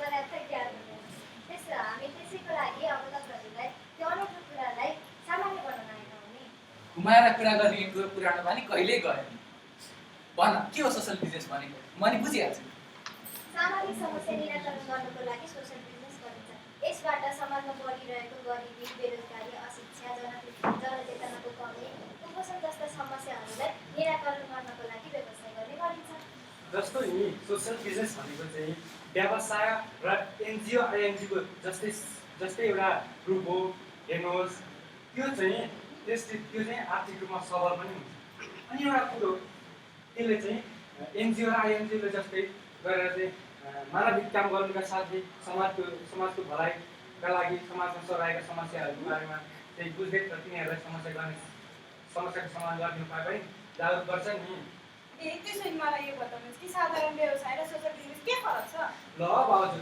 त्यति बेला त म तपाईँलाई सामान्य ठाउँ बुझाइदिइहाल्छु नि हेर्नुहोस् साधारण व्यवसाय भनेको चाहिँ कुनै पनि व्यवसायबाट उत्पादन भएको नाफा चाहिँ त्यस व्यवसाय गर्ने चाहिँ व्यक्तिले आफ्नो हितका लागि आफ्नै सम्पत्ति वृद्धिका लागि राख्छ तथा त्यसले चाहिँ आफ्नो सेयरमा बाँडेर लिन्छ तर सोसाइटी बिजनेसमा चाहिँ के छ भने नि सोसाइटी बिजनेसमा चाहिँ अब उत्पादन गरेको नाफा त्यसबाट आएको आय आर्जन चाहिँ व्यवसायलाई त दरिलो बनाउने हिसाबले चाहिँ अझ दरिलो होस् भन्ने हिसाबले चाहिँ समाजमा सम्बद्ध काम गर्छ नि यसरी हेर्दा साधारण व्यवसाय गर्दाखेरि कुनै व्यक्ति वा व्यवसायलाई मात्रै फाइदा पुग्छ भने सोशल बिजनेस गर्दाखेरि चाहिँ समाजको ठुलो हिस्सालाई फाइदा पुग्छ र यसले चाहिँ दीर्घकालीन रूपमा फाइदा पनि गर्छ ल ठिक छ सामाजिक समस्या समाधान गर्ने त भनियो तर व्यवसाय मार्फत सामाजिक समस्याको हल चाहिँ कसरी गर्ने त्यसको लागि त सुन्नुहोस् हामीले पहिला कुन ठाउँमा कस्तो समस्या छ भन्ने कुराको जानकारी पाउनु पर्यो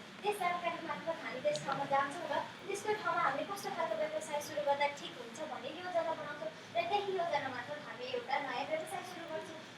दाइ अब रोजगारी नभएको ठाउँमा रोजगारमूलक व्यवसाय सुरु गर्ने अनि कुपोषण भएको ठाउँमा चाहिँ पौष्टिक जुत्ता खाद्य पदार्थको उत्पादन पनि गर्न सकिन्छ नि सामाजिक विभेद हटाउनका लागि पछाडि परेका जात वर्ग लिङ्गहरूलाई प्राथमिकता दिएर व्यवसाय सुरु गर्न सकिन्छ र त्यसको लागि चाहिँ हामीले वातावरणमा पनि सकारात्मक असर पर्छ कि पर्दैन भन्ने कुरामा ध्यान दिनुपर्छ अनि हाम्रो ठाउँमा रासायनिक मलले गर्दा सबैको जग्गाको उर्वरा शक्ति घट्दै गएको छ यसका लागि हामी के गर्न सक्छौँ ल दाइ तपाईँले चाहिँ एकदमै राम्रो काम सुन्नुभयो र तपाईँले सुन्नुभएको प्रश्नका आधारित उत्तर तपाईँ आफैले नै दिइसक्नुभयो नि रासायनिक मलको बढी प्रयोगले उर्वरा शक्ति कम हुन्छ भनेर तपाईँले आफै थाहा पाइसक्नु भएकै छ नि त्यसको बारेमा चाहिँ के हो भने नि अब रासायनिक मलको कम प्रयोग गर्ने र उर्वरा शक्ति बढाउनका लागि के गर्न सकिन्छ त भन्ने विषयमा छलफल गर्ने अनि त्यही अनुसारको व्यवसाय सुरु गर्ने अहिले घरिले भनिहाल्ने तपाईँले रासायनिक मलले जमिनको उर्वरा कम गर्ने त्यसको लागि चाहिँ हामीले प्राङ्गारिक मलको प्रयोग गर्ने र प्राङ्गारिक मल जस्तै बढेको मलले जमिनको उर्वरा शक्तिलाई बढाउनुका साथै त्यसबाट उत्पादन भएको फलफुल तरकारी तथा अन्नहरूले चाहिँ मानिसको मानसिक तथा शारीरिक रूपमा वृद्धि गर्न मद्दत गर्छ समस्या एकै थरी त हुँदैन नि कतिपय ठाउँमा निकै बालबालिकाहरू कुपोषित हुन्छन् त्यस्तो समस्याहरूको लागि हामीले के गर्नुपर्छ र भाउजू जहाँ इच्छा त्यहाँ उपाय भन्ने कुरा तपाईँले उखान त सुन्नु नै भएको होला नि त्यसको लागि पनि उपाय छ कुपोषण हुनुको कारण कुनै पनि व्यक्तिले भएको चिज पुर्याएर सही मात्रामा भएको पोषणयुक्त चिजहरू मिलाएर खान नसक्दाखेरि कुपोषण हुन्छ अथवा त्यसको पोषणयुक्त चिजहरूको बारेमा ज्ञान नहुँदाखेरि कुपोषण हुन्छ त्यसका लागि चाहिँ हामीले हरेक ठाउँमा गएर पोषणयुक्त चिज बीजहरूको बारेमा जनचेतना जगाउने र त्यसको उत्पादन गर्न कसरी गर्न सकिन्छ भनेर बताउने र त्यसपछि चाहिँ हामीले नयाँ व्यवसाय सुरु गर्न सक्छौँ पोषणयुक्त चिजहरूको व्यवसाय गरेर हामीले त्यस क्षेत्रमा विकास पनि गराउन सक्छौँ र त्यस पोषणयुक्त चिजको विज्ञापनले गर्दाखेरि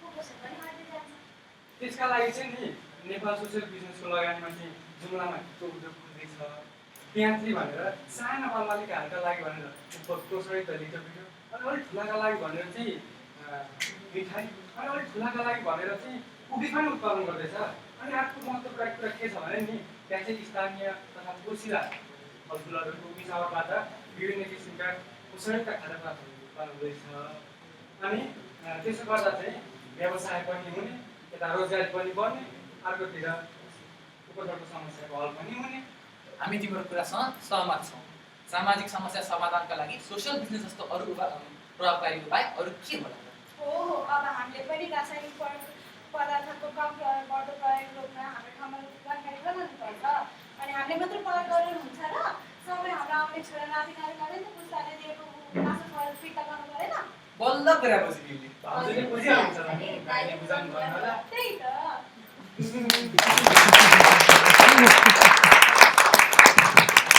Ladies and gentlemen, I'm trying my best to capture the gist of this wonderful skit.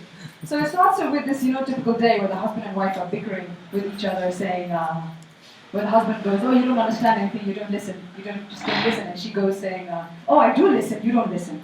And basically, the debate is about benefits of organic fertilizer and how organic fertilizer can help improve soil fertility. So just when they're having this discussion, two of these individuals who are promoting social business enter into the stage, and they have a long discussion on the benefits of social business. Major emphasis, I believe, was provided on the social and financial viability of social business, where Priyanshu here rightly answers, "So you actually mean that social and the business can go together? How can that happen?" So they launch on this, right? They launch on this long explanation that actually social and financial should go together for sustainable development. There are many examples of, they revolve around more on the 7 principles of the social business which I shared with you on the first half. And then they also speak of examples such as vermicomposting. And they talk about, and yes, the lady is actually quite wise, Priyanshu, your wife, and she goes, "But there are so many problems, how on earth are we going to solve it?" And then the lady here says something very wise, "But where there is a will, there is a way. You just have to, have knowledge and plan things and then you'll get it done." So eventually it concludes with Priyanshu, the head guy, saying, "Very good then, we are in agreement with your explanation. Social business is the way to sustainable development. And on a cheeky note, it ends with the wife saying, "See, I do understand. You just don't bother to explain things to me." Thank you. Thank you to Patton High School's Chandbad students, and Sumnima for your wonderful explanation. Thank you so much. Gracias. Ladies and gentlemen, this is a time for recognition now. We are extremely thankful for all schools and their students' participation in an orientation and workshop that we conducted on June 14th. We mentored those students to come up with their innovative ideas and worked with them for the last 2 weeks. To appreciate their hard work and their understanding on such a great cause, we are certifying all our students. We thank you all students for the extraordinary presentation today. I would like to invite Mr. Joint Secretary, Mr. Dinesh Kimiri, and President Vinod Kumar Chaudhary to distribute this certificate to all the students and schools.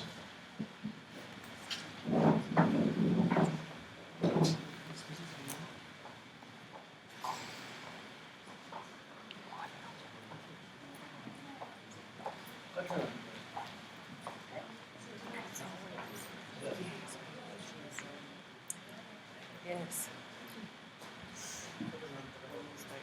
St. Xavier's School, Jalakil.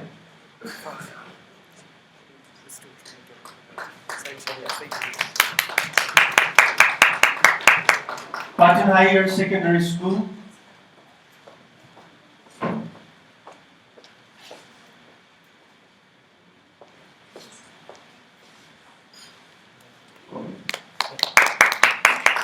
Chandbad School.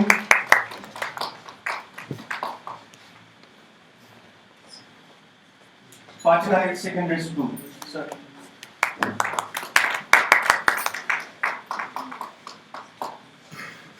Chandbad Higher Secondary School. Campion Kathmandu Higher Secondary School. Campion Academy, Lavakil.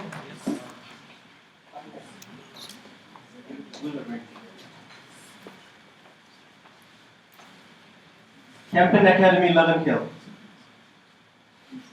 Mohit Lal Shrestha, St. Xavier's.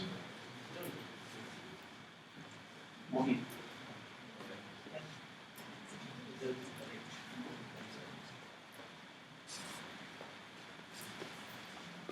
Reena Tamang, Patton Higher Secondary School. Reena Tamang.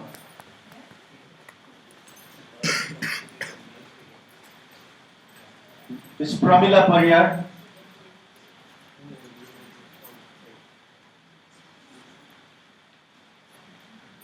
Rickjan Wangel Buddha.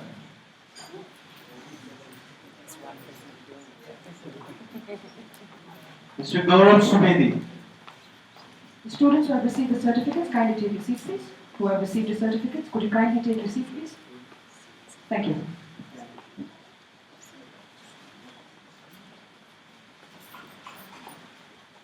Mr. Dipendra Rizal.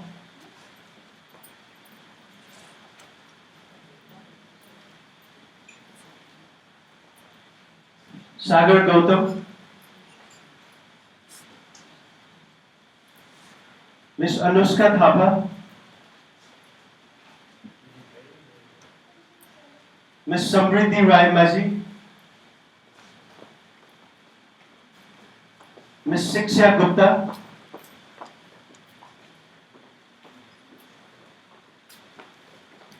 Mr. Priyanshu Casey.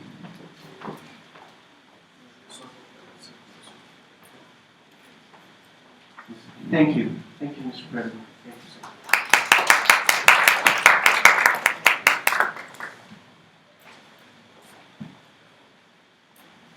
Ladies and gentlemen, now I would like to invite Mr. Joint Secretary from Ministry of Industry, Deepak Kimiri, to deliver his speech.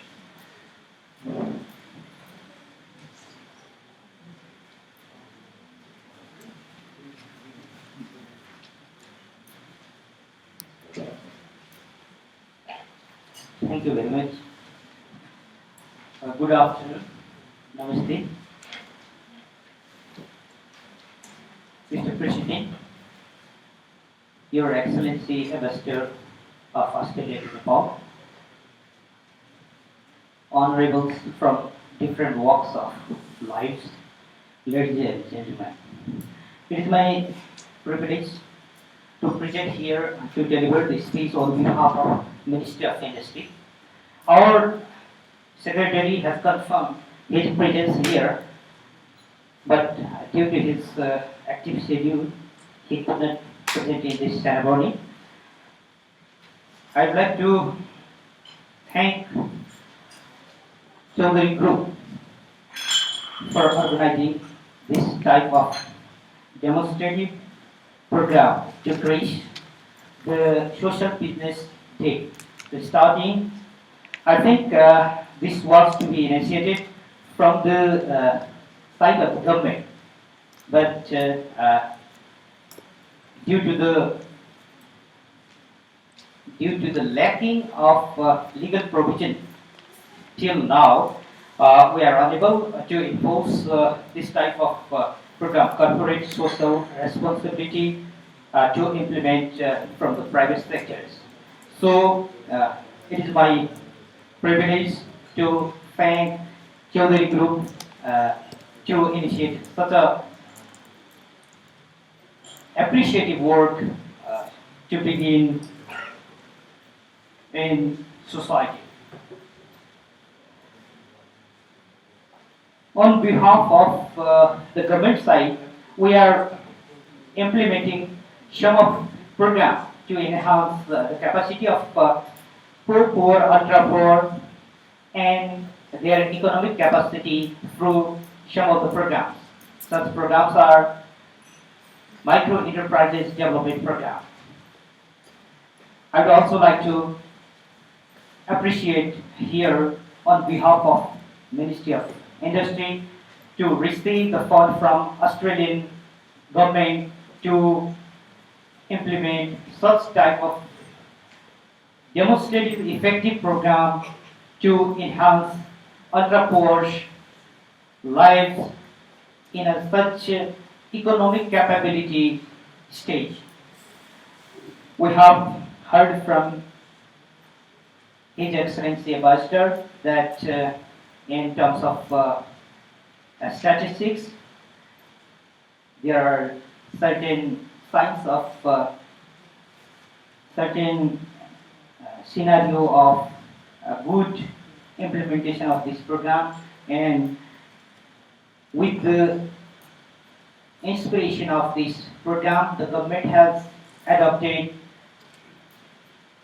such modality through NEDPA, that is the poverty alleviation program, which is adopted by government and now implementing in 64 districts in this fiscal year. From next fiscal year, we are going to implement this program in 69 districts, and after next year, the MEDEP is going to be phased out and government totally own that program through MEDPA. So it is my great privilege to thank Australian government and also the implementing partners, UNDP, to carry out program in this stage. This type of program also helps us and itself Chaudhary Group to extend its business to other sectors also. We are making backward and forward linkages between micro enterprises, small and cottage enterprises to big industry. So I think this type of initiative would help to establish good linkages between micro enterprises to big corporate houses. After the promulgation of this new constitution, we have all heard that we have ended the political debate. So it is now the state of economic development. So we have proposed so many programs to fulfill the social responsibility from the side of the government. If you see, if you look into the new constitution, this is focused, totally focused on social inclusion and social equality program. So we have proposed some of the programs, as I have mentioned, MEDIT, MEDPA is our model programs. Also, we are focusing on Dalit, that is, if you have heard on budget speech, that Bhagat Sarvaji, that is focused on Dalit. We are focusing on some of the sectors to enhance their economic level to socially recognition level. As we have seen that there are some drama, species, and also delivered species. We heard to we are in we came to know that we have to end the social inequalities. That is, the issues are digital divide, and also if we focus on productivity, we certainly end such type of inequality to end at times. As seen on the play just now, we are facing agricultural products that is heavily used pesticide. So there is a threat of people's life. So we have to end such type of products. It equally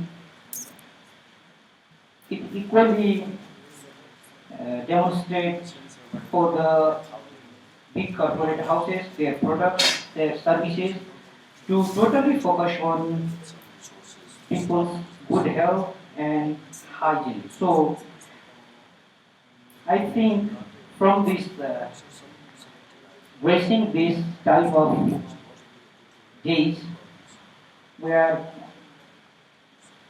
we came to know that we should realize for the people's good health and hygiene, not to focus only on earnings, only on benefits of ourselves. So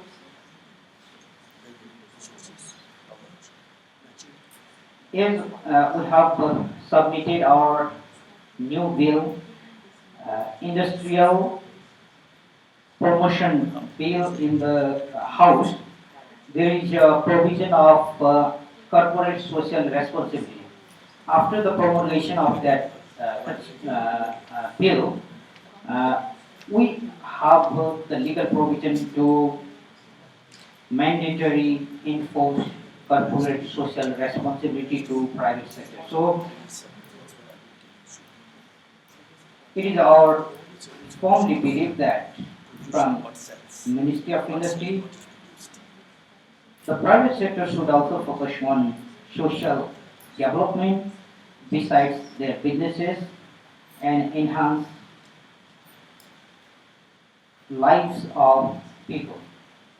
Finally, I'd like to thank you, all of the participants, for being present and for the Chaudhary group to organize this such type of benefited program from the Ministry of Industry. And I would also like to extend good wishes on behalf of our Secretary to successful days to come. Thank you. Thank you.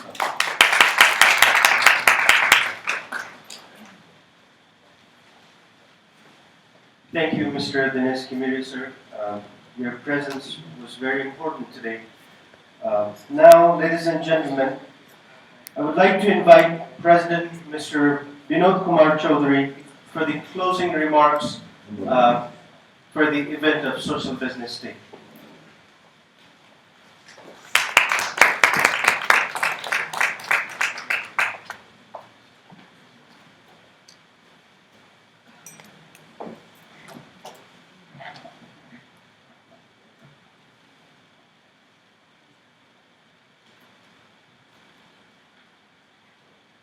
Good evening. The chief guest of this evening, Joint Secretary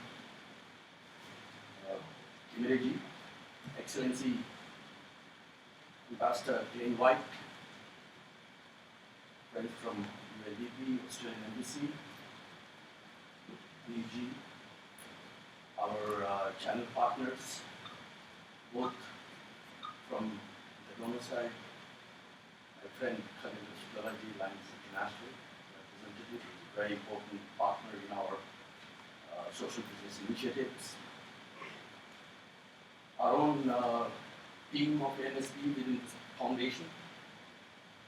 I do believe that it's a great show. It's a beginning, it's the first year of annual celebration.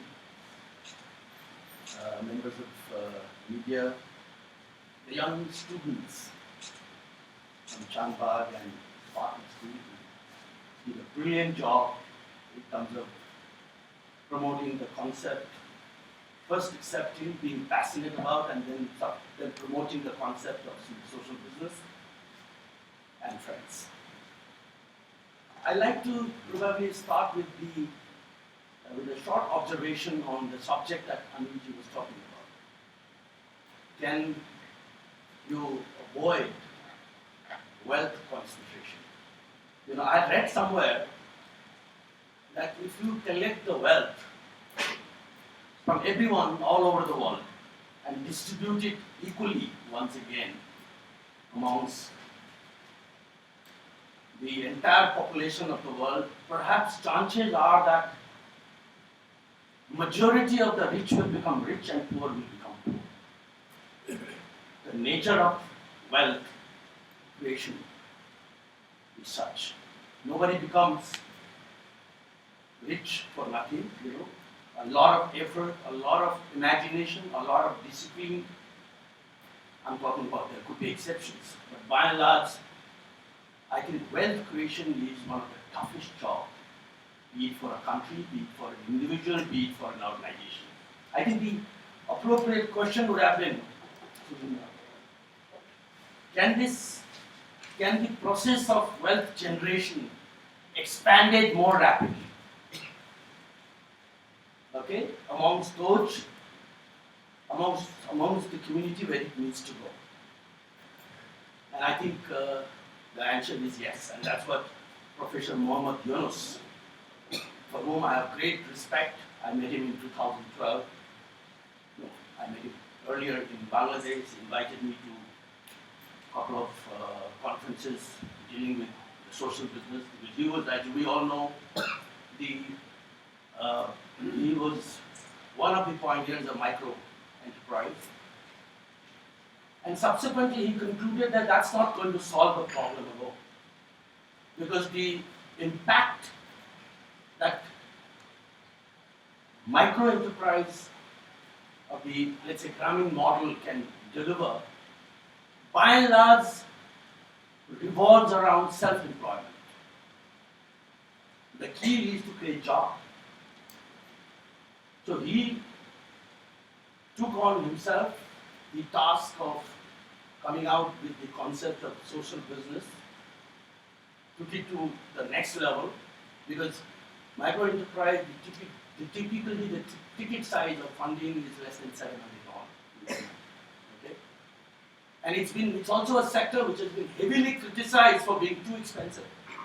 Occasionally, you know, in South Asia we come across sometimes very unfortunate, painful stories of borrowers not being able to pay, having committed even suicide. I'm not saying that that is representative as a whole in totality, but there are issues. So we met Professor Yunus and we were deeply impressed with the concept. And we felt that it is a befitting concept for Nepal. Nepal is probably a country, which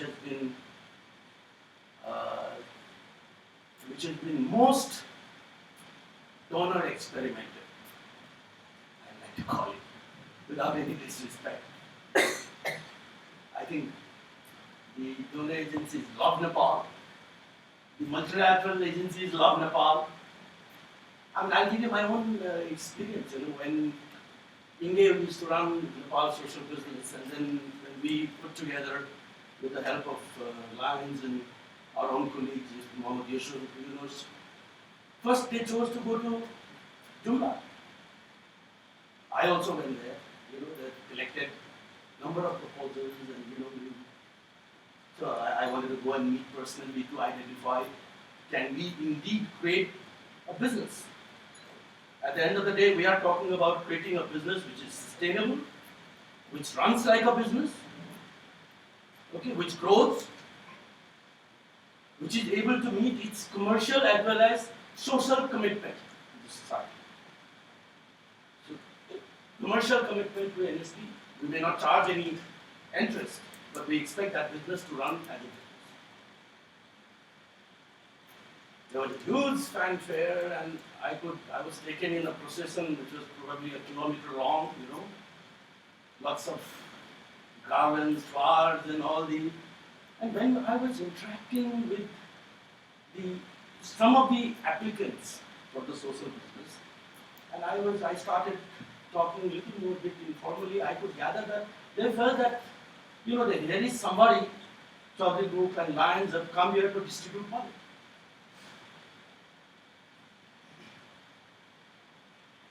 So that's where perhaps my thinking process started, and I started engaging with our own team. Do we have the right model? We were very ambitious when we started. We were talking about being able to ramp up very quickly to 5,000 businesses over a period of 5 years. We've done 22 incubation and just invested 7. By any standards, the result has been very, very slow. It's not that our team has been sleeping, our partners have been sleeping, we all, and our senior, why CG? One of the reasons why CG, or we in the group decided to participate, because we have some of the best talents in our system who run very successful brands and products. So their services and their contributions come for free, which typically a small social business cannot afford. Right from incubation to making the business sustainable and operational. But the biggest problem, in my opinion, and I think it's changing, I think we've more or less diagnosed the problem. Okay? And I must also add, because this is we're celebrating the Social Business Day. Actually, it's also a day when we are doing self-analysis. We're also doing an introspection of the lessons learned. We've engaged with those social entrepreneurs, we've engaged with agencies who participated in, some call it impact business, some call it social business, both nationally and internationally. And we find that this is a community which has all very good intentions, but it's highly disintegrated and fragmented. There is an absence of an integrated approach, holistic approach, right from identification of the candidate, to incubating, to training, to treated properly. Sometimes when I speak in a forum like this on Nepal social business, I try to share my example that I've been spending 15 years of my life in trying to incubate 3 candidates in my own organization. And they are my 3 sons. Okay? Personally. And I believe the process is still not done. Get completed. It is that complicated business. A few hours of class, with due respect to, to pick up somebody. Maybe you may have an intense desire, like this young passionate man who made the presentation on what was his learning in Summit. He and his family run out there, up in Posundo Lake. I'm talking about region. So I learned again, like, that's it. I mean, you know, I mean, to turn him into a successful businessman or a hotelier will happen one day, but it will mean huge amount of resources and support system. Okay? We are committed. We know that but it's not, if we try to just find shortcuts, it's very easy. We could have done it. You know, we could have just taken the numbers up. The graph would have looked completely different. But I think it's a question of our own commitment and our own reputation to make this business work. And it's one of the toughest things. First of all, to find the right kind of a entrepreneur with that mental bent of mind. It's not only about being passionate about this area, Jumla or Kumla or Gadekura, or wanting to start a business because he sees that he or she sees that there is an opportunity. It's also being able to execute it, run it. There is a human resource angle to it, there is a financial angle to it, there are regulatory issues, there are sales and marketing. I was talking to the lady and I asked her that how many businesses, micro businesses or whatever we call it, cottages, whatever we call it, how many this program made it and generated. And I was so happy to hear that more than 70,000. Where two of the giant donors and people who are, including the Ministry of Industry, are engaged. 100,000 people are involved. Okay, but still the issue of marketing, finding the right product. First of all, designing the right product, which can be scaled up, which can be replicated. You know, it's easy to say that we are in 60 districts and we'll take it to 70 with due respect to the Ministry of Industry. But can all these districts or the businesses which have been established in districts be scaled up so that it can deliver? For that, the process has to start from product development. It's not about producing and selling, it's about first finding out what sells. That's what I always tell Shuri. When she started engaging with Medek and wanted to do a JV and, etc., I said, that's where you start, the process has to start. What can sell? You have to be competitive, your product has to be better than others. It should be you should be able to produce it up in all these difficult geographies and terrain with limited resources. You can't put up a big organization. Okay? So there are, in my opinion, there are a lot of missing components which all will have to be seen. But I think we know the issues and we are committed as Nepal Social Business, and we already had run in half an hour late. So I'm not going to be, I'm not trying to elaborate, but one good example, and I'm personally very impressed and I'm personally very happy about, is the Don't Go story. Me and some of our good friends, I try to take one trekking every year. So I've gone from, I've checked, it's one of, probably to me, I've been to most of the trekking routes. To me, it is the most beautiful part of the country. I've done Annapurna, I've done Everest Base Camp, I've done all of these. But the quality of the infrastructure, the quality of the logistics, the quality of the support system is extremely poor. It's not Annapurna. Nowhere is Annapurna range. With a lot of, the whole world's attention has gone into Annapurna. So, as we were walking, I also had my friend from the Forbes. He's the CEO, global CEO of Forbes, Mr. Mike Purvis, he and his wife. So, obviously every evening we used to engage in a conversation. And in social career, we concluded that it's not too difficult.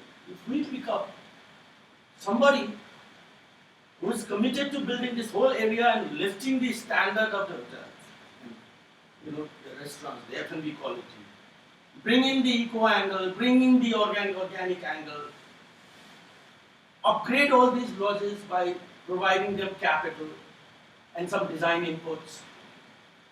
It doesn't need to be another Dwarika hotel or something.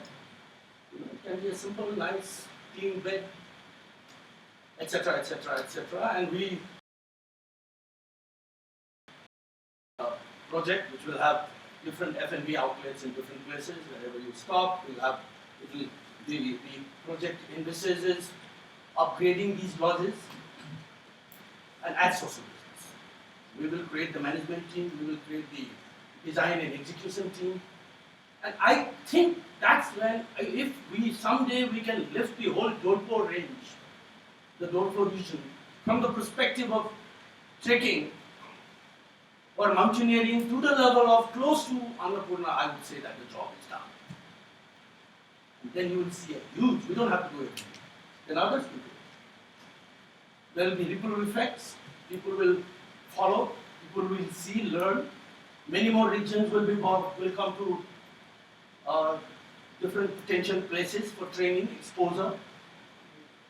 I think we need to try out models which can be executed, which can be ramped up, which can give accelerated impact. And this is what I'm trying to share with our own team. But I'm so happy and that all of you took time and joined us here to listen to, all of us to listen to these children. And there is conceptually, philosophically, there is no doubt that this can transform the society. I'm 100% convinced. And it will eventually multiply, it will multiply. If you create one good entrepreneur up in Jumla who is committed and who is able to run one good business which employs 15 people, chances are that he will help other 15 to do. But to create that critical base is where the challenge is. And another thing, since you all are involved, and I think we are very extremely pleased to be partnering with you, I think there could be a much bigger synergy in also bringing in the social business initiatives and components in what you're trying to do. Of course, the huge component is again marketing, integration with the market. Without that, it's not going to grow.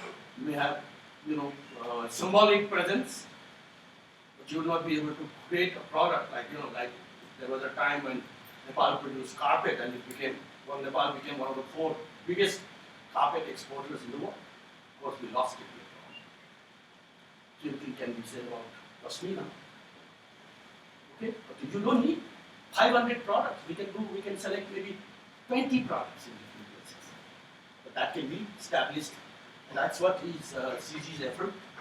In green, I think we are going to work in trying to sort of not find short-term solutions, but more importantly, long-term solutions which establishes, which supports this initiative, wherein you all have put in 15, 20 years of your hard work and money. And it's not a small money. I'm just talking off the sidelines. So it's great. Thank you for joining hands with us. And I'm really very optimistic that we'll be able to help. You've done a brilliant job, but we'll be able to add some meaningful angle to it, both in terms of product design and marketing and promotion. I'd like to invite more and more creative people, the fragmented society of social business, social entrepreneurs to come together, okay, because we are here to stay. How much of impact, how much we've been successful is a process, okay, but we'll be honest and we'll share whatever has been possible, whatever has been our experience. Okay? The process has to grow and we are committed to take it forward. We need more partners, we need more resources, we need people like Amit, who brings with him huge talent. We need these young students to grow this mantra of the social concern. And one thing very interesting that Anil said, which I've been thinking about, that slowly the world is moving towards a direction where all businesses will have to have a very close social engagement. I think people, the community, because of the technology, because of the transparency, okay, everybody knows. And people, I think I'm beginning to see it. In some countries, CSR is mandatory, somewhere it's volunteer. Some people do it for the sake of doing it, some people do it passively. But I think the rewards are huge. The dividends are huge for a company, corporate. It's not only social work. I think it adds to your image. It adds to your, the kind of a face you are able to create for your own enterprise. I mean, our work for earthquake over the last 1.5 years probably have earned CG, the kind of love, affection, and support globally, which can be equated with everything else that we've done so far. I think the balance is so huge, and I think entrepreneurs realize it. And that's why you see that there is a growing trend that all major business houses are looking at Bill Gates and Warren Buffett. And, everyone is mentally prepared that there is no point in creating the wealth unless you can share. But share in a meaningful way. Handouts have no meaning. A dollar donated cannot be multiplied, whatever. So I think we are very happy that we are on this journey. It's taken long, but I think the basics are in place, and we are committed to expanding it. We are committed to growing it, and we'll be working more closely with our partner. Hopefully, we'll achieve our dreams. Thank you.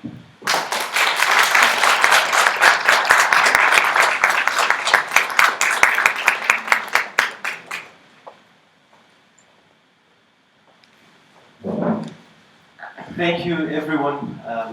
It was really wonderful event. Thank you for your participation. We really appreciate it on behalf of Chaudhary Foundation and CGNSP team. Like President said, we are already half an hour late behind the schedule. So what I would like to say is I'm going to announce the dinner is open now in the courtyard. So I'm not going to say anything more because we're out of time. But thank you from the bottom of our heart, and also to everyone out here, CG Foundation staff and CGNSP staff. We are very committed staff here. If there is anything that we can partner up with on social business or any other philanthropic or development work, we are here for you. Thank you so much. Have a great night. Ladies and gentlemen, and the icing on the cake would be that just when you are exiting and you're going to the courtyard, we have some delicacies by Sarangi Restaurant right outside for you. Thank you very much. Have a good evening. Let's go. Thanks.